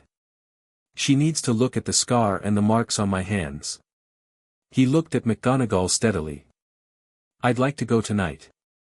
McGonagall looked at Dumbledore. Dumbledore nodded, fractionally. "I'll arrange transport," she said, and did. Bone Grip saw him at 4 in the morning, which was not unusual for her. The healer kept goblin hours rather than human ones, which meant her schedule was eccentric in ways that Harry had long since stopped finding remarkable. She examined the scar for 40 minutes, the marks on his hands for 20, and then sat back and looked at him with the expression she used when the news was significant. "The fragment is destabilized," she said. "The contact tonight, the pushing you did, disrupted its adhesion to the scar architecture. It's not gone. But it's no longer fully integrated." She turned his hands over. "These marks are a record of the discharge. Your core handled it well. Better than I expected." She paused. "Better than I would have thought possible a year ago." "Is the core fully healed?" Harry said. She considered. "Close," she said. 2 months. Maybe 3. And then we can try extraction." "And then we can try," she said. "No guarantees. The fragment is damaged now, the disruption tonight may have made it more unstable, which is either better or worse for extraction depending on which method we use." She looked at him over her instruments.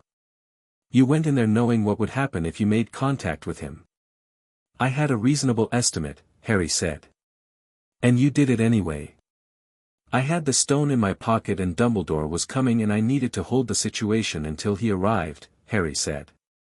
"It was the best available option." Bone Grip looked at him for a long moment with the specific attention of someone who has been watching a person develop for 6 years and is performing a current assessment against the baseline. "You're not afraid of him," she said. "Voldemort. The fragment. The thing in the mirror." "I'm not afraid of most things," Harry said honestly. "That's probably a character flaw." "Or a character asset," Bone Grip said. in a tone very similar to something Ragnarok had said once about the same question. She picked up her instruments. Come back in a week. I want to track the Scar's response to tonight. Harry stood. Ragnarok? He knows you're here, she said. I told him when you arrived. He's waiting in his office. She looked at Harry with the quiet certainty that the best medical professionals carry. He's been awake since the letter. Harry went up 2 floors to Ragnarok's office, which was lit and quiet and smelled of metal polish and old parchment and the specific scent of Ragnarok's tea blend, which Harry had associated with safety for so long that the smell alone did something to his chest. Ragnarok was at his desk. He looked up when Harry came in. He looked at Harry's face, then at his hands, then at his face again. He said nothing for a moment. I got there before Dumbledore, Harry said. By about 4 minutes. I know, Ragnarok said. Dumbledore sent me a brief summary an hour ago. He was quiet for another moment. The stone is with Dumbledore? Yes. He said he'd contact Flammel about its destruction. Good. Ragnarok picked up his pen, set it down again. He was doing the thing he did when something was happening with him that he was deciding whether to act on. Harry knew the signs exactly. He crossed the room and sat in his usual chair, the one at the corner of Ragnarok's desk that had been his chair for 6 years, and waited. You were not supposed to go down alone, Ragnarok said, finally. I sent Ledger first, Harry said. And I wasn't alone for the important part. That is not the point. I know it's not, Harry said. He met Ragnarok's eyes. But I would make the same choice again. The situation required it. Ragnarok looked at him for a very long time.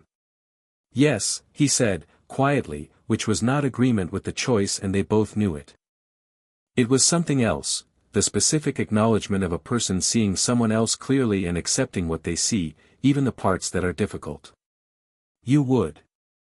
They sat in the pre-dawn quiet of Gringotts, the underground city humming its eternal undertone around them, the gold in the vaults below doing its patient, permanent work of simply being there. Harry's hands ached. His scar was down to a dull pulse. He was 11 years old and had walked into a chamber to face a fragment of the most dangerous dark wizard in a century and had come out the other side and the architecture of everything after that was still standing. The third phase, Harry said. Ironclaw said 3 more years for full effect. Yes. Voldemort being dispersed tonight, how does that affect the timeline? Ragnarok picked up his pen again. It stabilizes it, he said. Significantly. A full restoration would have threatened the campaign's structural assumptions.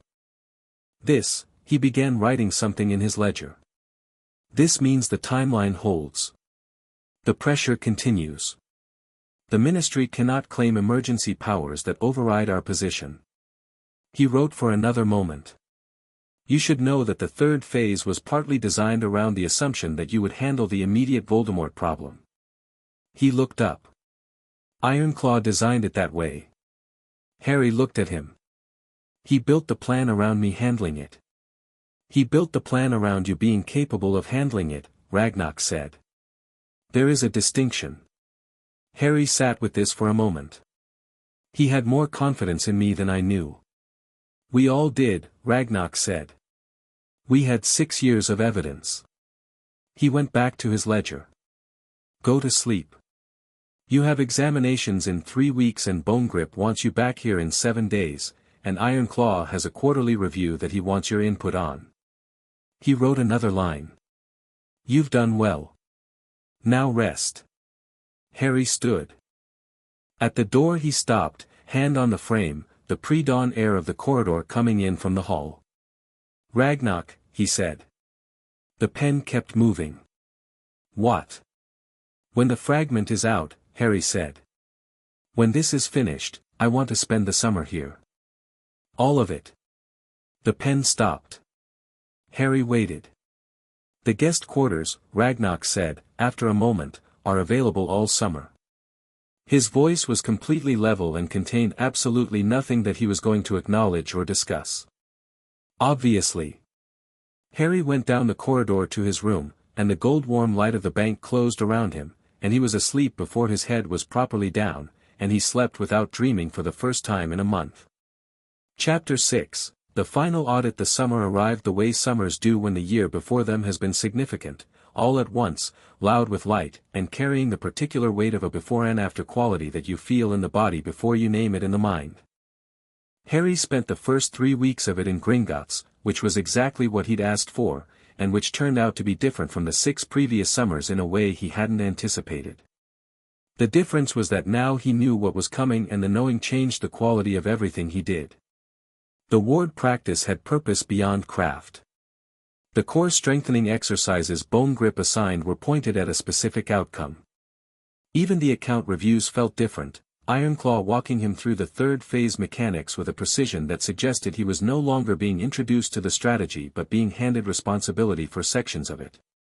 He was 12 in July and the bank made no ceremony of it, which was correct, and Ragnarok left a new set of vault keys on his desk with no note attached, which meant something had been transferred or released in the estate that Ragnarok had judged Harry was ready to manage directly. Harry found the keys at 7 in the morning on his birthday, turned them over in his fingers, and felt the weight of adulthood arriving in the particular Goblin way, not celebrated, not announced, simply placed in your hands and trusted. He sent letters to Hermione and Ron and Neville, who all wrote back.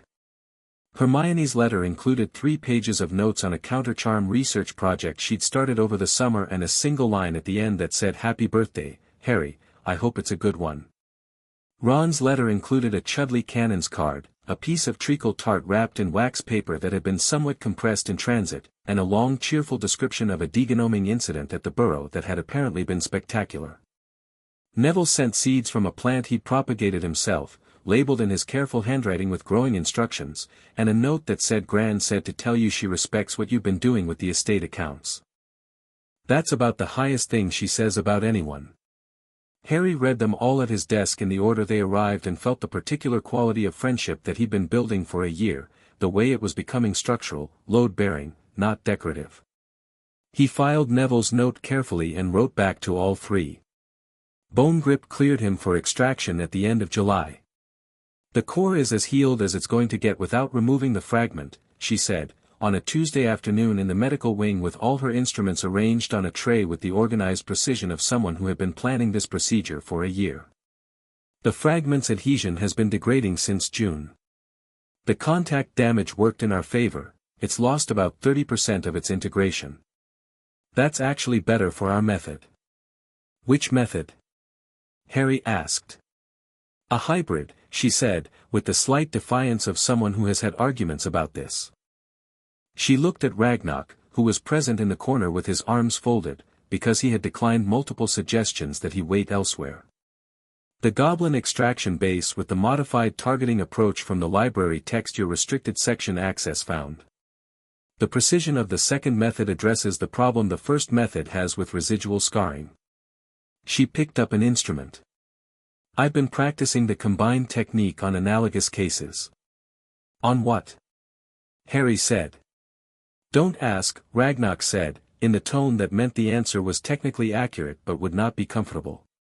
Harry lay down on the table and looked at the ceiling, which still had the old Mountain Anmine painting that had been above him the first night, 6 years ago, when he'd eaten soup and asked if a bank was better than a cupboard. The painting was exactly the same. He was considerably less the same. The extraction took 2 hours and was, for the first 40 minutes, deeply uncomfortable in a way he managed with the controlled attention he used for managing things that were uncomfortable. He could feel Bone Grip's instruments working, the specific sensation of his own magical architecture being navigated by something external, like the feeling of someone very carefully walking through a room you know intimately. He could feel the fragment, more clearly than he ever had, because the instruments were illuminating it, holding it in a kind of focused attention that made its qualities distinct. It was old. Older than he expected, the original fragmentation had happened decades ago, and what lived in his scar had the texture of something that had been away from its source for a very long time and had spent that time growing in directions the source had never intended. It had been shaped by him, he realized suddenly. By his life, his magic, his mind. The years in the bank and the vault and the strategy room and the library, the fragment had been part of all of it, passive and pressed down but present, and it had been absorbing the context of everything he was. It was not, in the end, a piece of Voldemort anymore. Not purely. It was something stranger. Go, he thought at it again, the way he'd thought at it in the chamber. More clearly this time, with more information. You've been here long enough. It's done. The fragment, whatever it had become, whatever combination of Voldemort's original intention and Harry's years had made it, released. Not fought. Not screamed. Released, with the quality of something settling into a decision it had been approaching for a while. The sensation was, he didn't have a word for it. The closest thing was the memory of the chain falling from his ankle in the cupboard, the space where the pressure had been suddenly not there. Clean. Directional. Final. Bone grip made a sound. Got it, she said, and her voice was doing something it almost never did. Clean extraction. No residual adhesion. She was quiet for a moment. The scarring is, considerably reduced. The lightning bolt shape is still there, but the deep architecture underneath, another pause. It's clean. Harry sat up slowly. The ceiling painting was still there. The room was still the same. He was still himself, clearly and entirely himself, which he'd been told to expect but was still worth confirming. He looked at his hands. He felt large. Not physically. Internally. Like a room that had been partially furnished for years and was suddenly all the way furnished, and the furniture was all his, and none of it was borrowed. Ragnarok was looking at him with the expression he used when he was performing no expression. Well? Harry said. Your core resonance has changed, Ragnarok said. Substantially. He paused. It's stronger. Is that? It's very much better, Bone Grip said firmly. She was sealing the instrument that held the fragment, a small sealed crystal vial that contained something faintly luminous and wrong, the last remnant of Voldemort's ambition in a 2-inch glass cylinder. This goes to Chieftain Gardock. He'll know what to do with it. Harry looked at the vial for a moment. Then looked away. Write to Dumbledore, he told Ragnarok. He needs to know it's done. I already have, Ragnarok said, which meant he'd written the letter before the procedure, confident enough in Bone Grip's preparation to send the notification in advance. Harry found this either deeply trusting or deeply organized and suspected it was both. He went to his room, slept for 14 hours, and woke up feeling like himself, entirely and without qualification, for the first time in his life. The second year at Hogwarts began in September with the specific atmospheric quality of a year that knows something is coming and is moving toward it with measured energy. Harry returned to the castle with the Weasley twins, whom he'd spent 3 days at the Burrow with in late August and who were, he had concluded after careful observation, operating as a unit that was functionally more intelligent than the sum of its parts, running what Ironclaw would recognize as a long-term influence campaign across the school that was subtle enough that most people thought it was just pranks.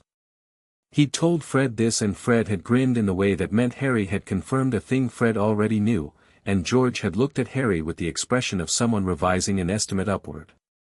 You could be useful to us, George had said. I'm not available for pranks, Harry said. But I'm interested in what you're actually building. They'd talked for 4 hours. He'd said nothing specific and neither had they, but there was a recognition of architecture, of people who thought several moves ahead meeting each other on a landing. He arrived at the platform with Ron and Ginny Weasley, who was starting her first year and who had the focused energy of someone who had been hearing about Hogwarts her whole life and had been doing her own preparation, which Harry recognized immediately. He introduced himself to her directly, because the alternative was being the famous person she'd been too nervous to speak to, and that was a worse dynamic than whatever awkwardness the directness might produce. I've read about you, Ginny said, with the particular defiance of someone who has decided honesty is better than pretending not to have read about you. People do, Harry said. I'm less interesting than the reading suggests. Ron can confirm. He does nothing but confirm that, constantly, Ginny said, which made Ron look wounded and made Harry like her immediately. The year had the layered quality that Hogwarts had developed for Harry, the surface of classes and Quidditch and the social texture of being in an institution with several hundred people you were beginning to know, and underneath it the ongoing work that didn't stop because term started. The Ironclaw correspondence continued weekly. The estate management tasks that the new vault keys represented were real and required real attention. 3 investment decisions in the first month alone that Ironclaw had specifically not made, leaving them for Harry to decide with minimal input, which Harry recognized as delegation and treated accordingly. The fragment was gone and the scar was a scar now, just a mark, and the absence of the thing it had been for 11 years was still something he was adjusting to, not painfully but noticeably, the way you notice the absence of background noise only when it stops. Hermione, Neville, and Ron picked up where they'd left off with the easy fluency of people who had spent a year figuring out how to be in each other's orbits and had gotten good at it. Neville's confidence in his magic had continued to develop over the summer. He'd written to Harry twice about breakthrough moments in his personal practice, the progress report of someone who had understood that he was capable and was now systematically building the proof. He arrived at Hogwarts visibly different in the way that people are visibly different when they've spent a summer becoming more themselves.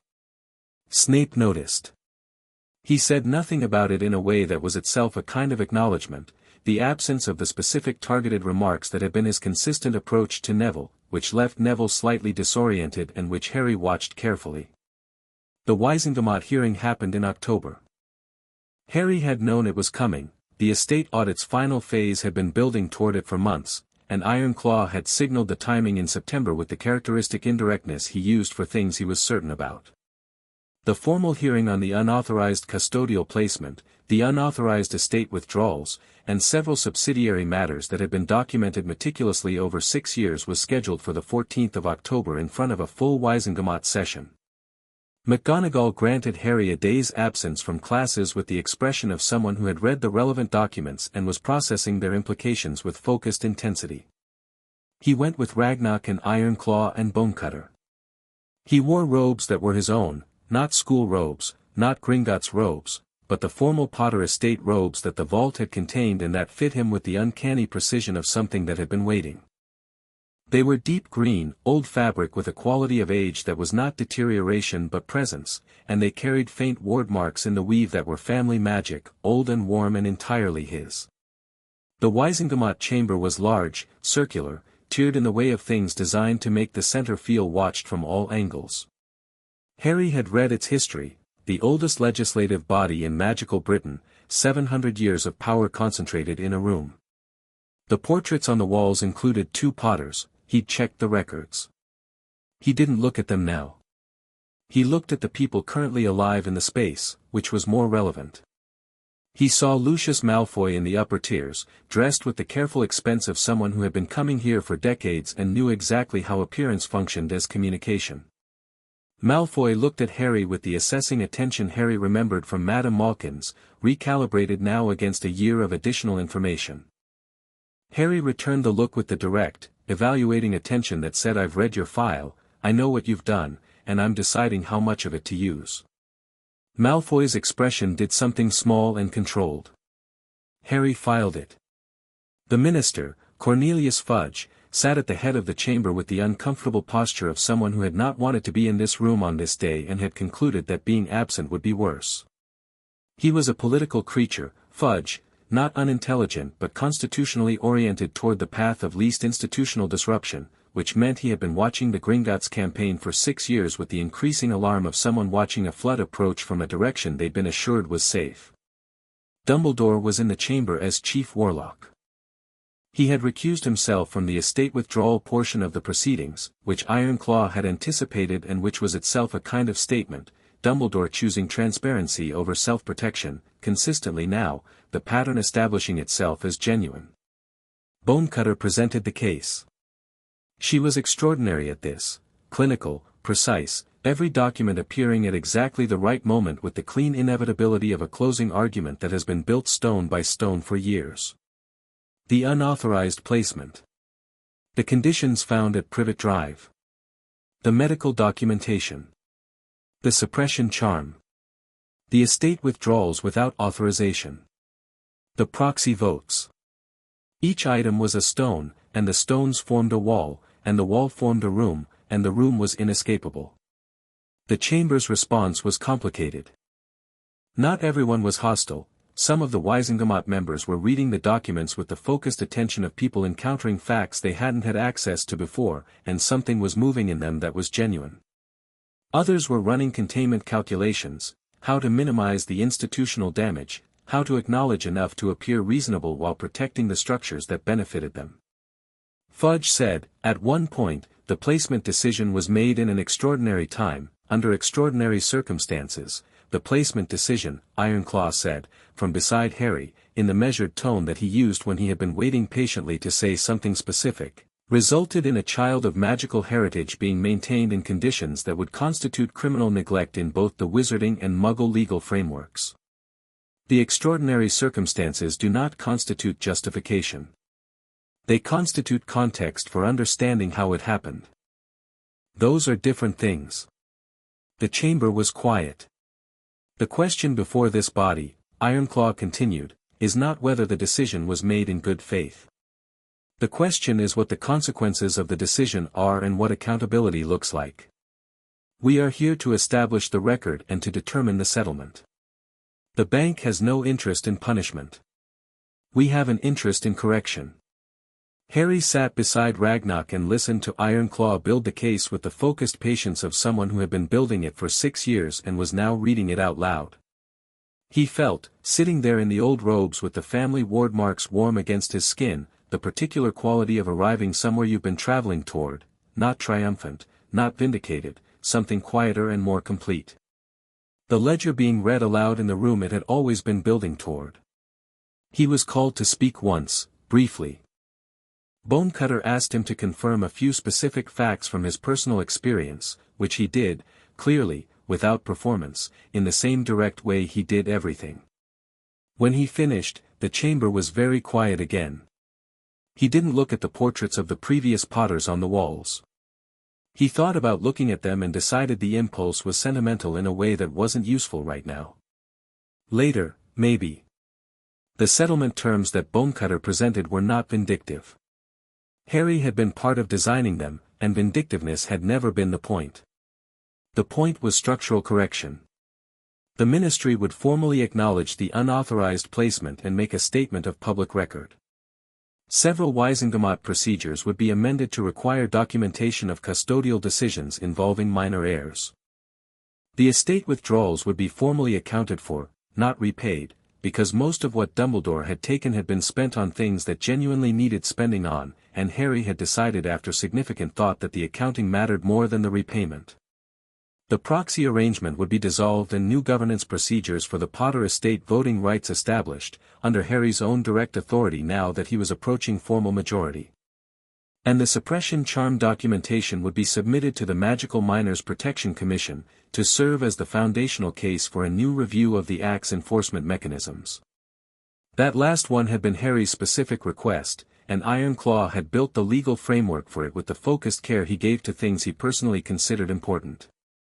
Fudge accepted the terms with the relief of a man who had been offered a way out of a worse situation and was taking it without pretending that what had happened was acceptable. That was the most Harry had expected from Fudge and roughly what he got. Lucius Malfoy voted against 3 of the 5 terms, which Harry had predicted exactly. He also requested a private meeting with the Potter estate management team at the chamber's close, which Harry had predicted with slightly less certainty but had prepared for anyway. Malfoy didn't get the private meeting that day. He got a letter, sent through Bonecutter, that said Harry Potter would meet with Lucius Malfoy at a time and location of Harry's choosing, and that the meeting would be conducted on terms Harry specified, and that any attempt to arrange a meeting through unofficial channels would be considered a violation of estate protocol and would result in the relevant Gringotts response. The response to the letter arrived 2 days later. Lucius Malfoy agreed to the terms. Harry met him in November, in a room at the Ministry, neutral ground, Harry's preference, with Ragnarok beside him and Ironclaw on his left. Malfoy arrived with a solicitor and the particular composed authority of a man who had been doing this his whole life and was confident in his ability to conduct it better than most people.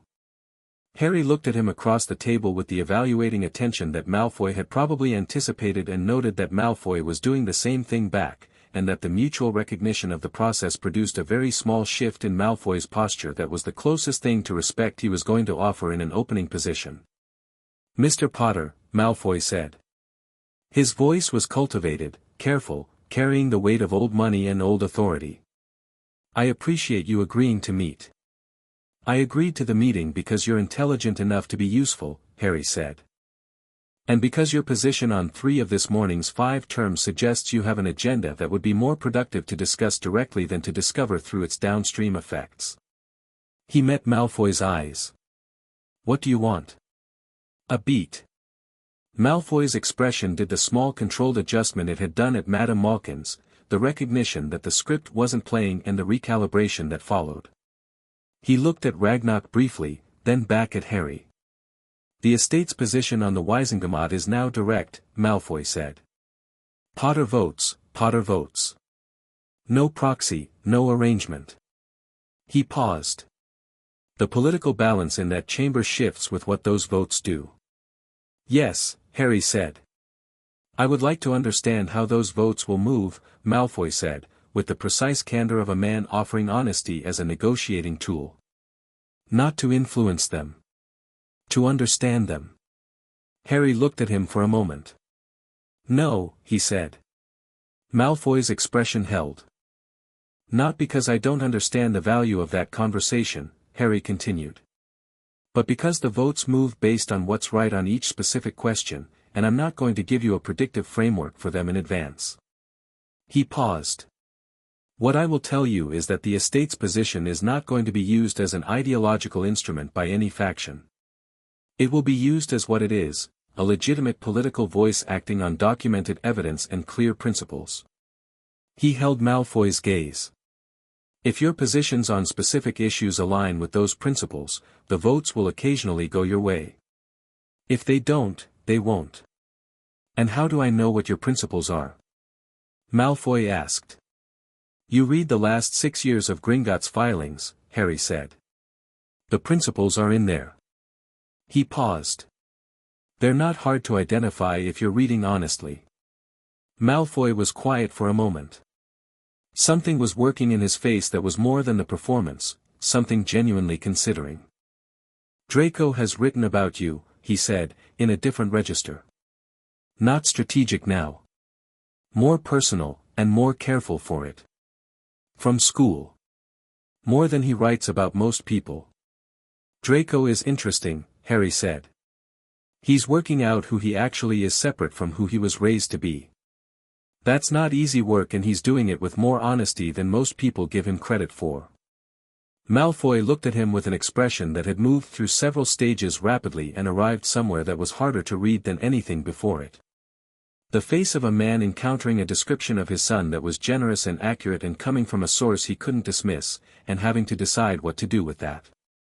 "You have no reason to say that," Malfoy said. "I have no reason to say things that aren't true," Harry said. "That's a different matter." He stood. The meeting was at its natural end, the territory had been mapped, the important positions established, and the rest was either going to happen or not based on what Malfoy decided to do with the next few years. "I'll see you at the next Wisengamot session, Mr. Malfoy." Malfoy stood, in the manner of someone matching protocol to signal respect rather than submission. "Mr. Potter," he said. Harry left. In the corridor, Ragnarok fell into step beside him. "The Draco observation," Ragnarok said. "Was true," Harry said. "Was strategic," Ragnarok said. "Both," Harry said. "It was both, and the second only works because it was the first." Ragnarok made the sound that meant he was satisfied with an answer without being willing to say so. December in the bank had the quality it had always had, and the school Christmas had the quality that was newer and belonged to the year and the people in it. He went home to Gringotts for the holidays and he went to the Burrow for 4 days in between, and both things were true and neither one required him to choose, which was the best outcome. Sirius was free by Christmas. The Wisengamot hearing had moved slowly through the summer and fall, grinding through the institutional machinery of reviewing a decade-old unlawful imprisonment with the specific reluctance of a system that was being made to examine its own failure. But it moved, because Gringotts Legal was behind it, and Gringotts Legal did not allow things to stop moving once set in motion, and on the 21st of December, Sirius Orion Black walked out of a ministry procedure room a free man, with a formal apology and a reparations figure that Bonecutter had fought for and obtained. Harry met him at the ministry. He'd seen photographs. He'd read the letters, every one, which he'd kept in the same box as Dumbledore's letter. He'd built a model of this person from those materials and from what other people who loved him had said. Dumbledore, cautiously, Remus Lupin, in a letter Harry had initiated after finding his contact information in the estate records, with the unguarded warmth of someone who had been waiting to talk about James and Lily to someone who needed to know them. Sirius was thinner than he should have been. 12 years in Azkaban left marks that a few months of improving health couldn't entirely erase, though the improving health was visible too. The eyes were clear, the posture was pulling itself back toward what it had probably been before, the quality of someone reassembling.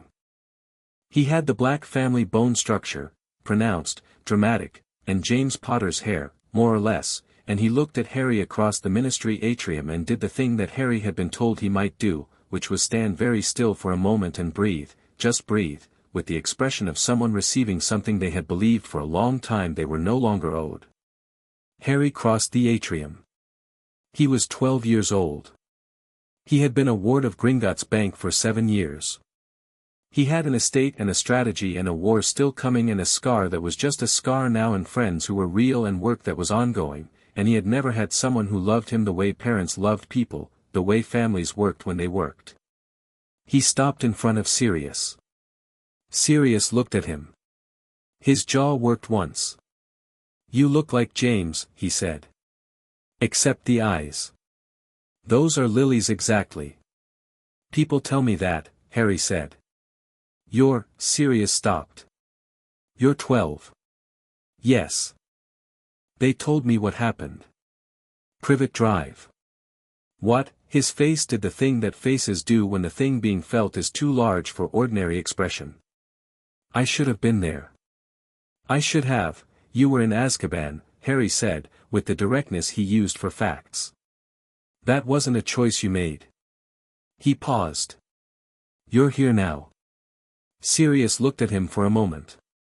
Then he put both hands on Harry's shoulders, which was the way adults touched you when they were doing their best not to do more than that because they weren't sure of the welcome, and Harry recognized the carefulness of it and put his arms around his godfather, because the carefulness was unnecessary and it was time for Sirius to know that.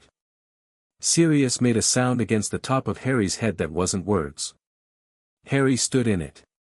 Ragnarok, who was standing at a respectful distance, turned to look at the far wall with the specific deliberateness of someone deciding that this moment did not require documentation. January 2nd. Harry was back at Hogwarts 2 days before term.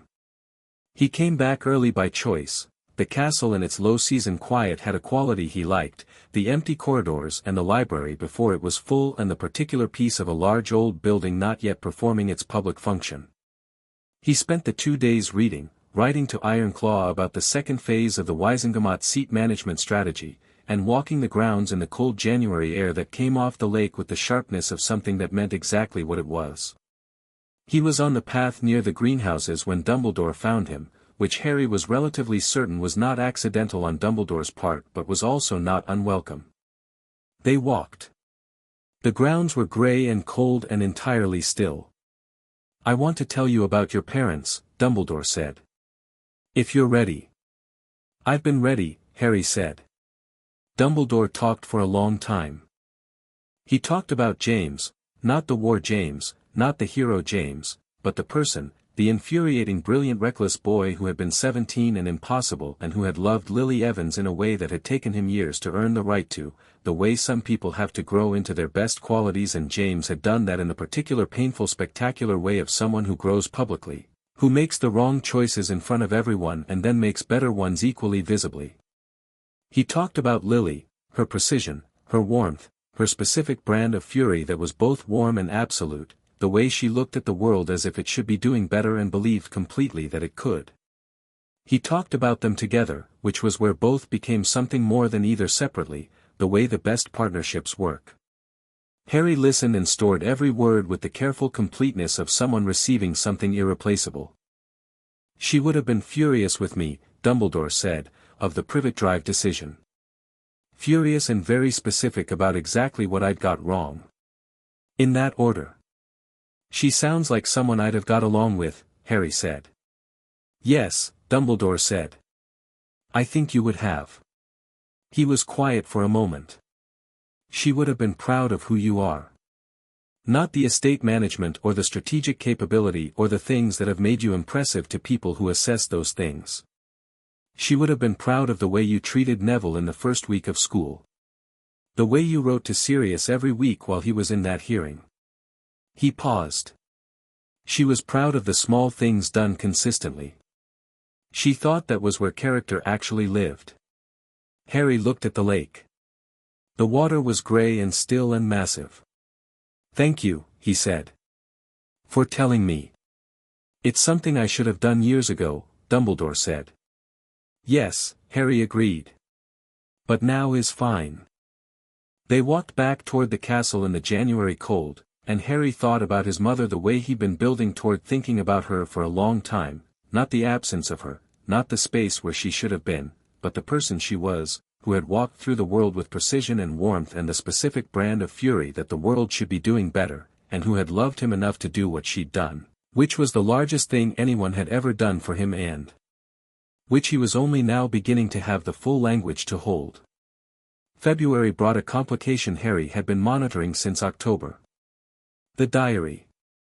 He'd noticed it in November, Ginny Weasley with a blank journal that was not blank, carrying the specific magical signature that he'd been trained to read as dangerous because it was the closest thing to what had been in his scar. Old magic. Soul magic. Fragment magic. He'd spent 3 weeks being completely certain and then told Hermione, who had verified it from the theoretical framework within 2 days. Then he'd told Dumbledore, who had gone very still in the way that Dumbledore went still when something he'd been afraid of had arrived. There are more of them, Harry said, in Dumbledore's office on a Thursday evening in November. Aren't there? Dumbledore looked at him for a long moment. Yes, he said. I believe so. The one in my scar was in me from infancy and still had the qualities it had because it was absorbing my context. An object that's been stored would be different. More purely itself. He thought about the diary's signature. More purely him. Yes, Dumbledore said again. And more dangerous for that reason, in a different way. Harry had extracted Ginny from the diary's influence over a period of 3 weeks, carefully, with the specific understanding of fragment magic that Bone Grip had given him and which he applied with patient precision, not breaking the diary's hold dramatically but severing the connection gradually enough that Ginny didn't know something was happening until it was mostly already done. He'd done it without telling her why, initially, and then when the connection was broken he'd sat with her in the common room and told her clearly and without softening it, because she deserved the accurate information and he'd learned from Ragnarok that the accurate information was almost always better than the protected version.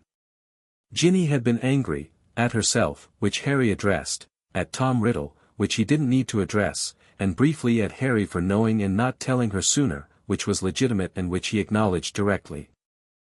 You're right that I should have told you earlier, he said. I made a judgment call that the extraction should come first. I might have been wrong about the order.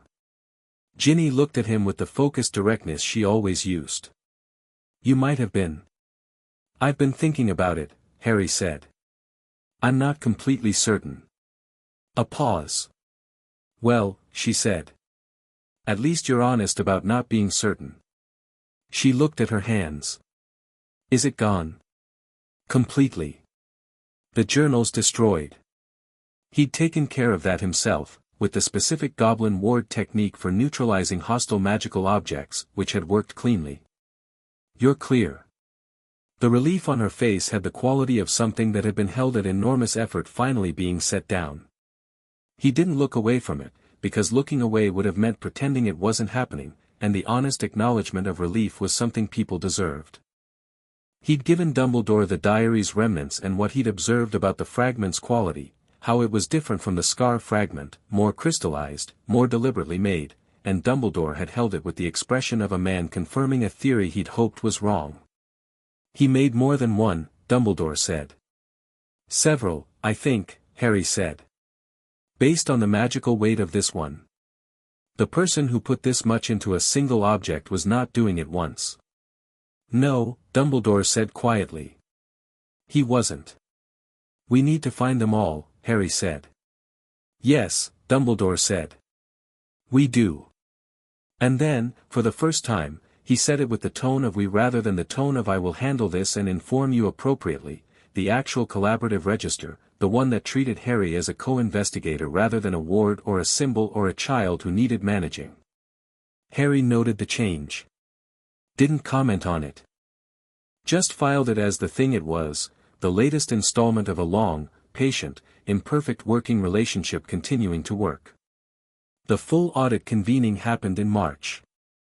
The chieftain's formal declaration, the thing that Gardick had been building toward since the night of the first Ragnarok meeting 7 years ago, through 6 years of careful, structural, patient repositioning, was announced at a full convening of the senior Gringotts staff and delivered via formal notification to the Ministry, the Wizengamot, and every major institution in Wizarding Britain simultaneously.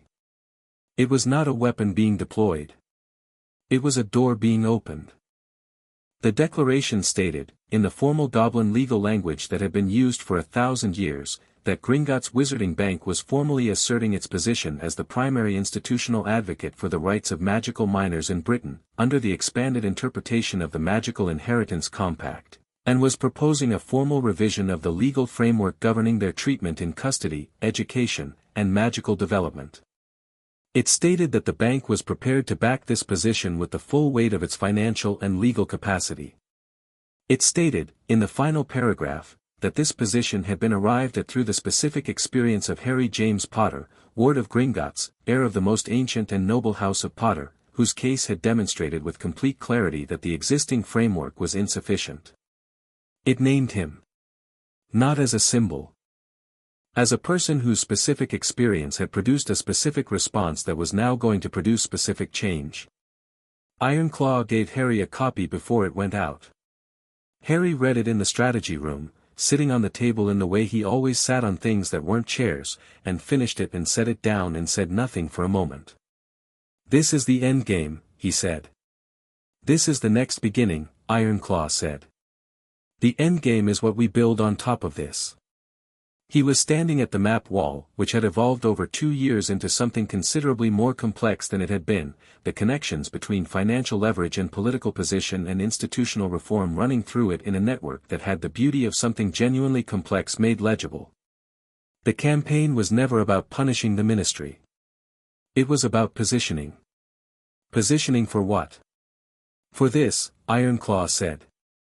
For being in a position where we can require the change rather than request it.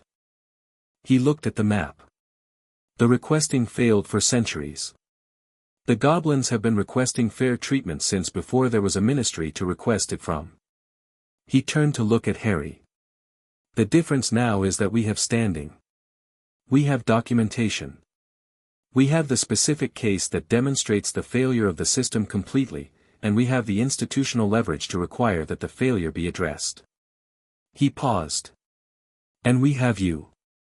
12 years old, heir to a 700-year estate, trained in goblin craft, walking into the Wizengamot with a face they recognize and a position they can't dismiss. Harry looked at him for a long moment. Is that what I am? He said. Not defensively, genuinely asking. The symbol? You are a person, Ironclaw said, with more warmth than he usually permitted his voice. Who is also a symbol. The first part matters more and makes the second part worth something. He turned back to the map. Don't confuse which one you are. Harry sat with this.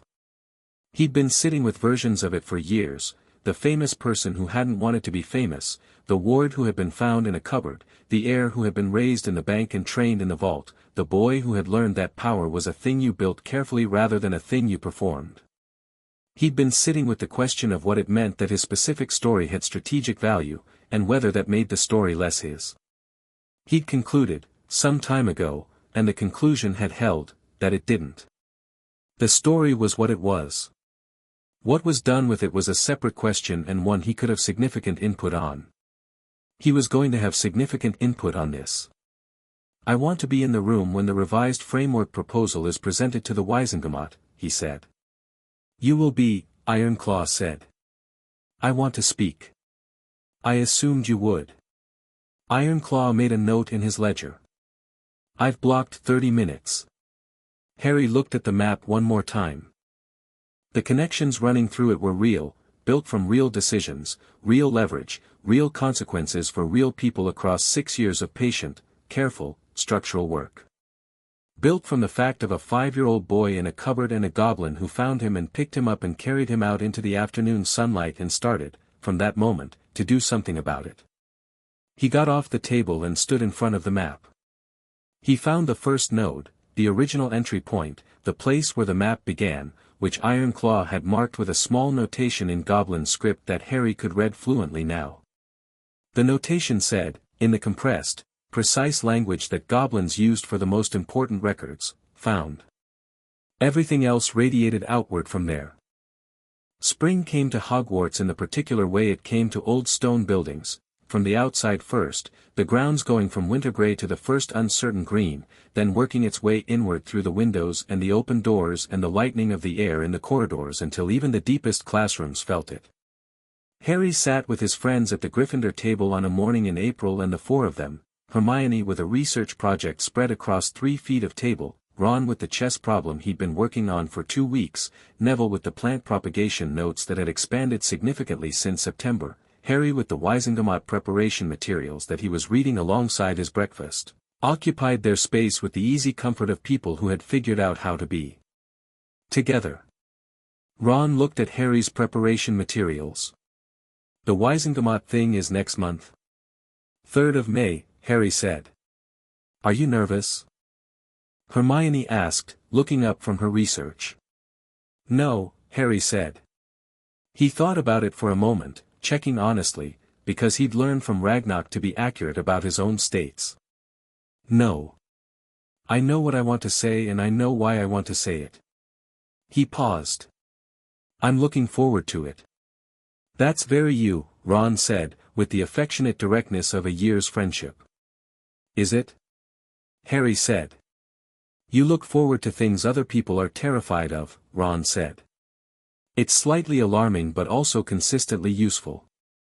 I'll take that, Harry said. Neville looked up from his notes. Is Sirius coming? He asked. He'd met Sirius at Christmas. Sirius had been invited to the Burrow and had come with the tentative energy of someone still recalibrating to freedom, and Neville had talked to him about Frank Longbottom for 40 minutes while everyone else was doing other things, and something had happened in that conversation that Harry had observed from across the room and which had left Neville quieter and more settled afterward. He said he would, Harry said. He's been busy. This was an understatement. Sirius Free was a significant disruption to several institutional arrangements that had been built around his imprisonment, and he was pursuing those disruptions with the specific energy of someone making up for lost time. But he said he'd be there. Good, Neville said, and went back to his notes. Hermione looked at Harry over her research papers. She had the expression she used when something had been forming in her mind and had finally arrived at a point where it could be said. You know what I think about, she said. What? The system, she said. Not just yours. The whole thing. She set her quill down. What happened to you is documented now. It's in the formal record. And Gringotts is using it to push for a framework change. She looked at him steadily. But there are other children. Who don't have goblin banks that find them. Who don't have estates. Who get lost in the system and nobody does what Ragnarok did. She paused. The framework change helps that. But it's not enough by itself. Harry looked at her. This was, of course, why Hermione was exactly who she was, the person whose mind went directly from the specific to the structural, from the case to the class, from what happened to you to what should never happen to anyone. I know, he said. That's part of what I'm going to say in May. He met her eyes. And after the Wizengamot, I want to start working on the other part. The practical part. I have the estate resources and we have the documentation and, he paused. I'd need help. Hermione picked up her quill. Obviously, she said, which was her version of yes, absolutely, always, and Harry knew it and Ron knew it and Neville, looking up from his plants, smiled the quiet smile of someone who had found his people. The 3rd of May was clear and cold, the way spring mornings are in England when the season is honest about not being done with winter yet. Harry arrived at the ministry at 9, with Ragnarok on one side and Sirius on the other and the old Potter estate robes with the family ward marks warm in the fabric. Sirius had his own robes, the black family formal wear, which he was wearing with the deliberate ease of someone who had decided the name belonged to him again and not to what others had made of it. He looked good. He looked like himself, which was the thing that mattered. How do you feel? Sirius asked, on the ministry steps. Ready, Harry said. Your dad, Sirius said, would have walked in there with a grin on his face and a plan in his head and something mildly alarming up his sleeve. I have the plan, Harry said. Do you have something mildly alarming? Harry looked at him.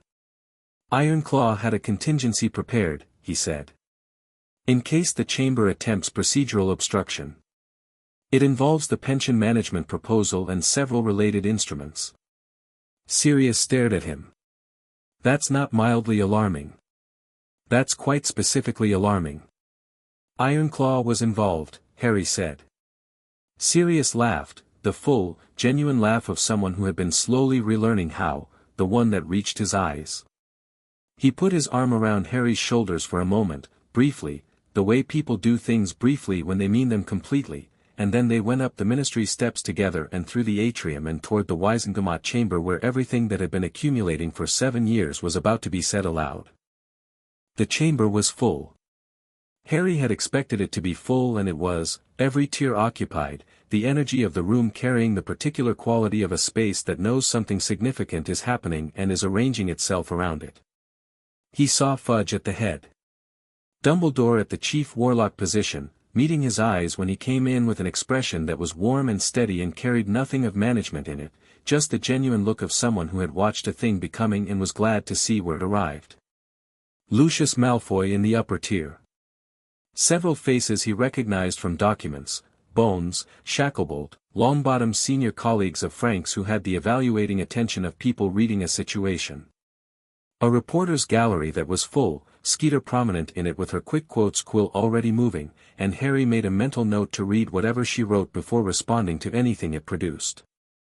He sat in the chair at the center of the chamber floor, the petitioner's chair, the one at the axis of the watching tiers, and the chamber settled. He was 12 years old and he had been found in a cupboard and he had been given 6 years to become what he was, and what he was now prepared to speak. He spoke clearly, with the precise unhurried directness that Ragnarok had modeled for him since he was 5. He told his story, not dramatically, not for effect, but as documentation, as the factual account that the record required. He told it in the past tense because it was past, and he did not dwell in it, because dwelling was not the point. Then he told them what he wanted. The framework revision. The enforcement mechanisms. The mandatory welfare review process for magical minors in contested custodial situations. The independent monitoring provision that Ironclaw had designed, funded by the estate and institutionally independent of the ministry. The educational access standards that Hermione's notes had helped him formalize. The explicit acknowledgement that magical heritage was not a license for arbitrary authority over children. He spoke for 22 minutes. He had 30 blocked but he was done in 22, because he'd said everything that needed saying and stopping when you were done was something Ragnarok had been explicit about. The chamber was quiet when he finished. Then it was not quiet. The procedural responses came in the order he'd anticipated, from the directions he'd anticipated, with the arguments he'd anticipated and prepared counters for, and the conversation that followed was long and complex and moved through the institutional machinery of the Wizengamot with the grinding, specific motion of things that are actually happening rather than things being performed. Ironclaw deployed the contingency once, briefly, when a procedural obstruction attempt was made from the lower tier, and the attempt dissolved with the specific efficiency of something meeting a prepared counter. By noon, 3 of the 5 proposed revisions had passed. One was tabled for committee review, which was not a no. One was referred to a subgroup for technical drafting, which was also not a no. Harry stood when it was done and nodded to the chamber in the formal acknowledgement that the Wisengamot protocol required and which he performed correctly because Bonecutter had taught him the protocol and he saw no reason not to use it. Ragnarok was behind him. Sirius was in the gallery. Dumbledore met his eyes from the chief warlock chair with the look of a man who has watched something be completed and is aware of everything it cost. In the reporters' gallery, Rita Skeeter's quick quotes quill was moving very fast. Harry crossed the chamber floor and went out through the doors into the ministry corridor, where the stone floor was cold and the lights were ministry standard and everything was exactly as it always was, and also everything was different, the way everything is different when the thing you've been building is now standing. Ragnarok came out behind him. Then Sirius. They stood in the corridor together, the 3 of them, and the ministry moved around them with its usual institutional business, oblivious to the fact that it was slightly different than it had been this morning. "Well," Sirius said. "Well," Harry agreed. Ragnarok said nothing. He opened his ledger, made a notation, and closed it again. Harry looked at the closed ledger. He thought about the first ledger, the audit ledger that Ragnarok had carried into number 4, Privet Drive, 7 years ago on a day that had begun as 40 minutes of routine estate work. He thought about the page that Ragnarok had opened in the Hall of Account that night, and the letter that had been sent before dawn, and the word Ironclaw had written at the first note of the strategy map, found. "What are you thinking?" Sirius asked. Harry considered. "About compound interest," he said. "How small things done consistently produce large things over time." He looked at Ragnarok. "Someone taught me that." Ragnarok closed the ledger. "The principle applies broadly," he said, in the tone that was exactly level and contained exactly what it always contained. "That's why it's worth learning." They walked down the ministry corridor together, and the corridor was just a corridor, stone and light, and Harry walked through it with the weight of 7 years behind him and everything after still ahead. He had the estate. He had the framework, partial, imperfect, beginning, but real. He had the fragment gone and the scar just a scar and the core healed and the power that had been suppressed for 2 years now running clean and strong and entirely his. He had a godfather and a bank and 2 professors and 3 friends who were real. He had a war still coming, the other fragments, the other Horcruxes, Voldemort somewhere in dispersal still pulling toward restoration, and he had no illusions about what that was going to require. He'd been preparing for it since he was old enough to understand the prophecy and he would keep preparing with the focused, patient, specific attention that he applied to everything worth doing. He had a story that the wizarding world had been telling about him since he was a year old, and the story had been wrong in almost every detail, and he had spent 7 years becoming the accurate version, which was considerably better and considerably more complicated and entirely, unambiguously his. He walked out of the ministry into the May morning. The sky was doing something extraordinary with the light, the way it sometimes does in early spring, a quality of clarity, of everything being briefly in sharp focus, the city and the air and the particular texture of a day when something has been decided. Harry looked up at it for a moment.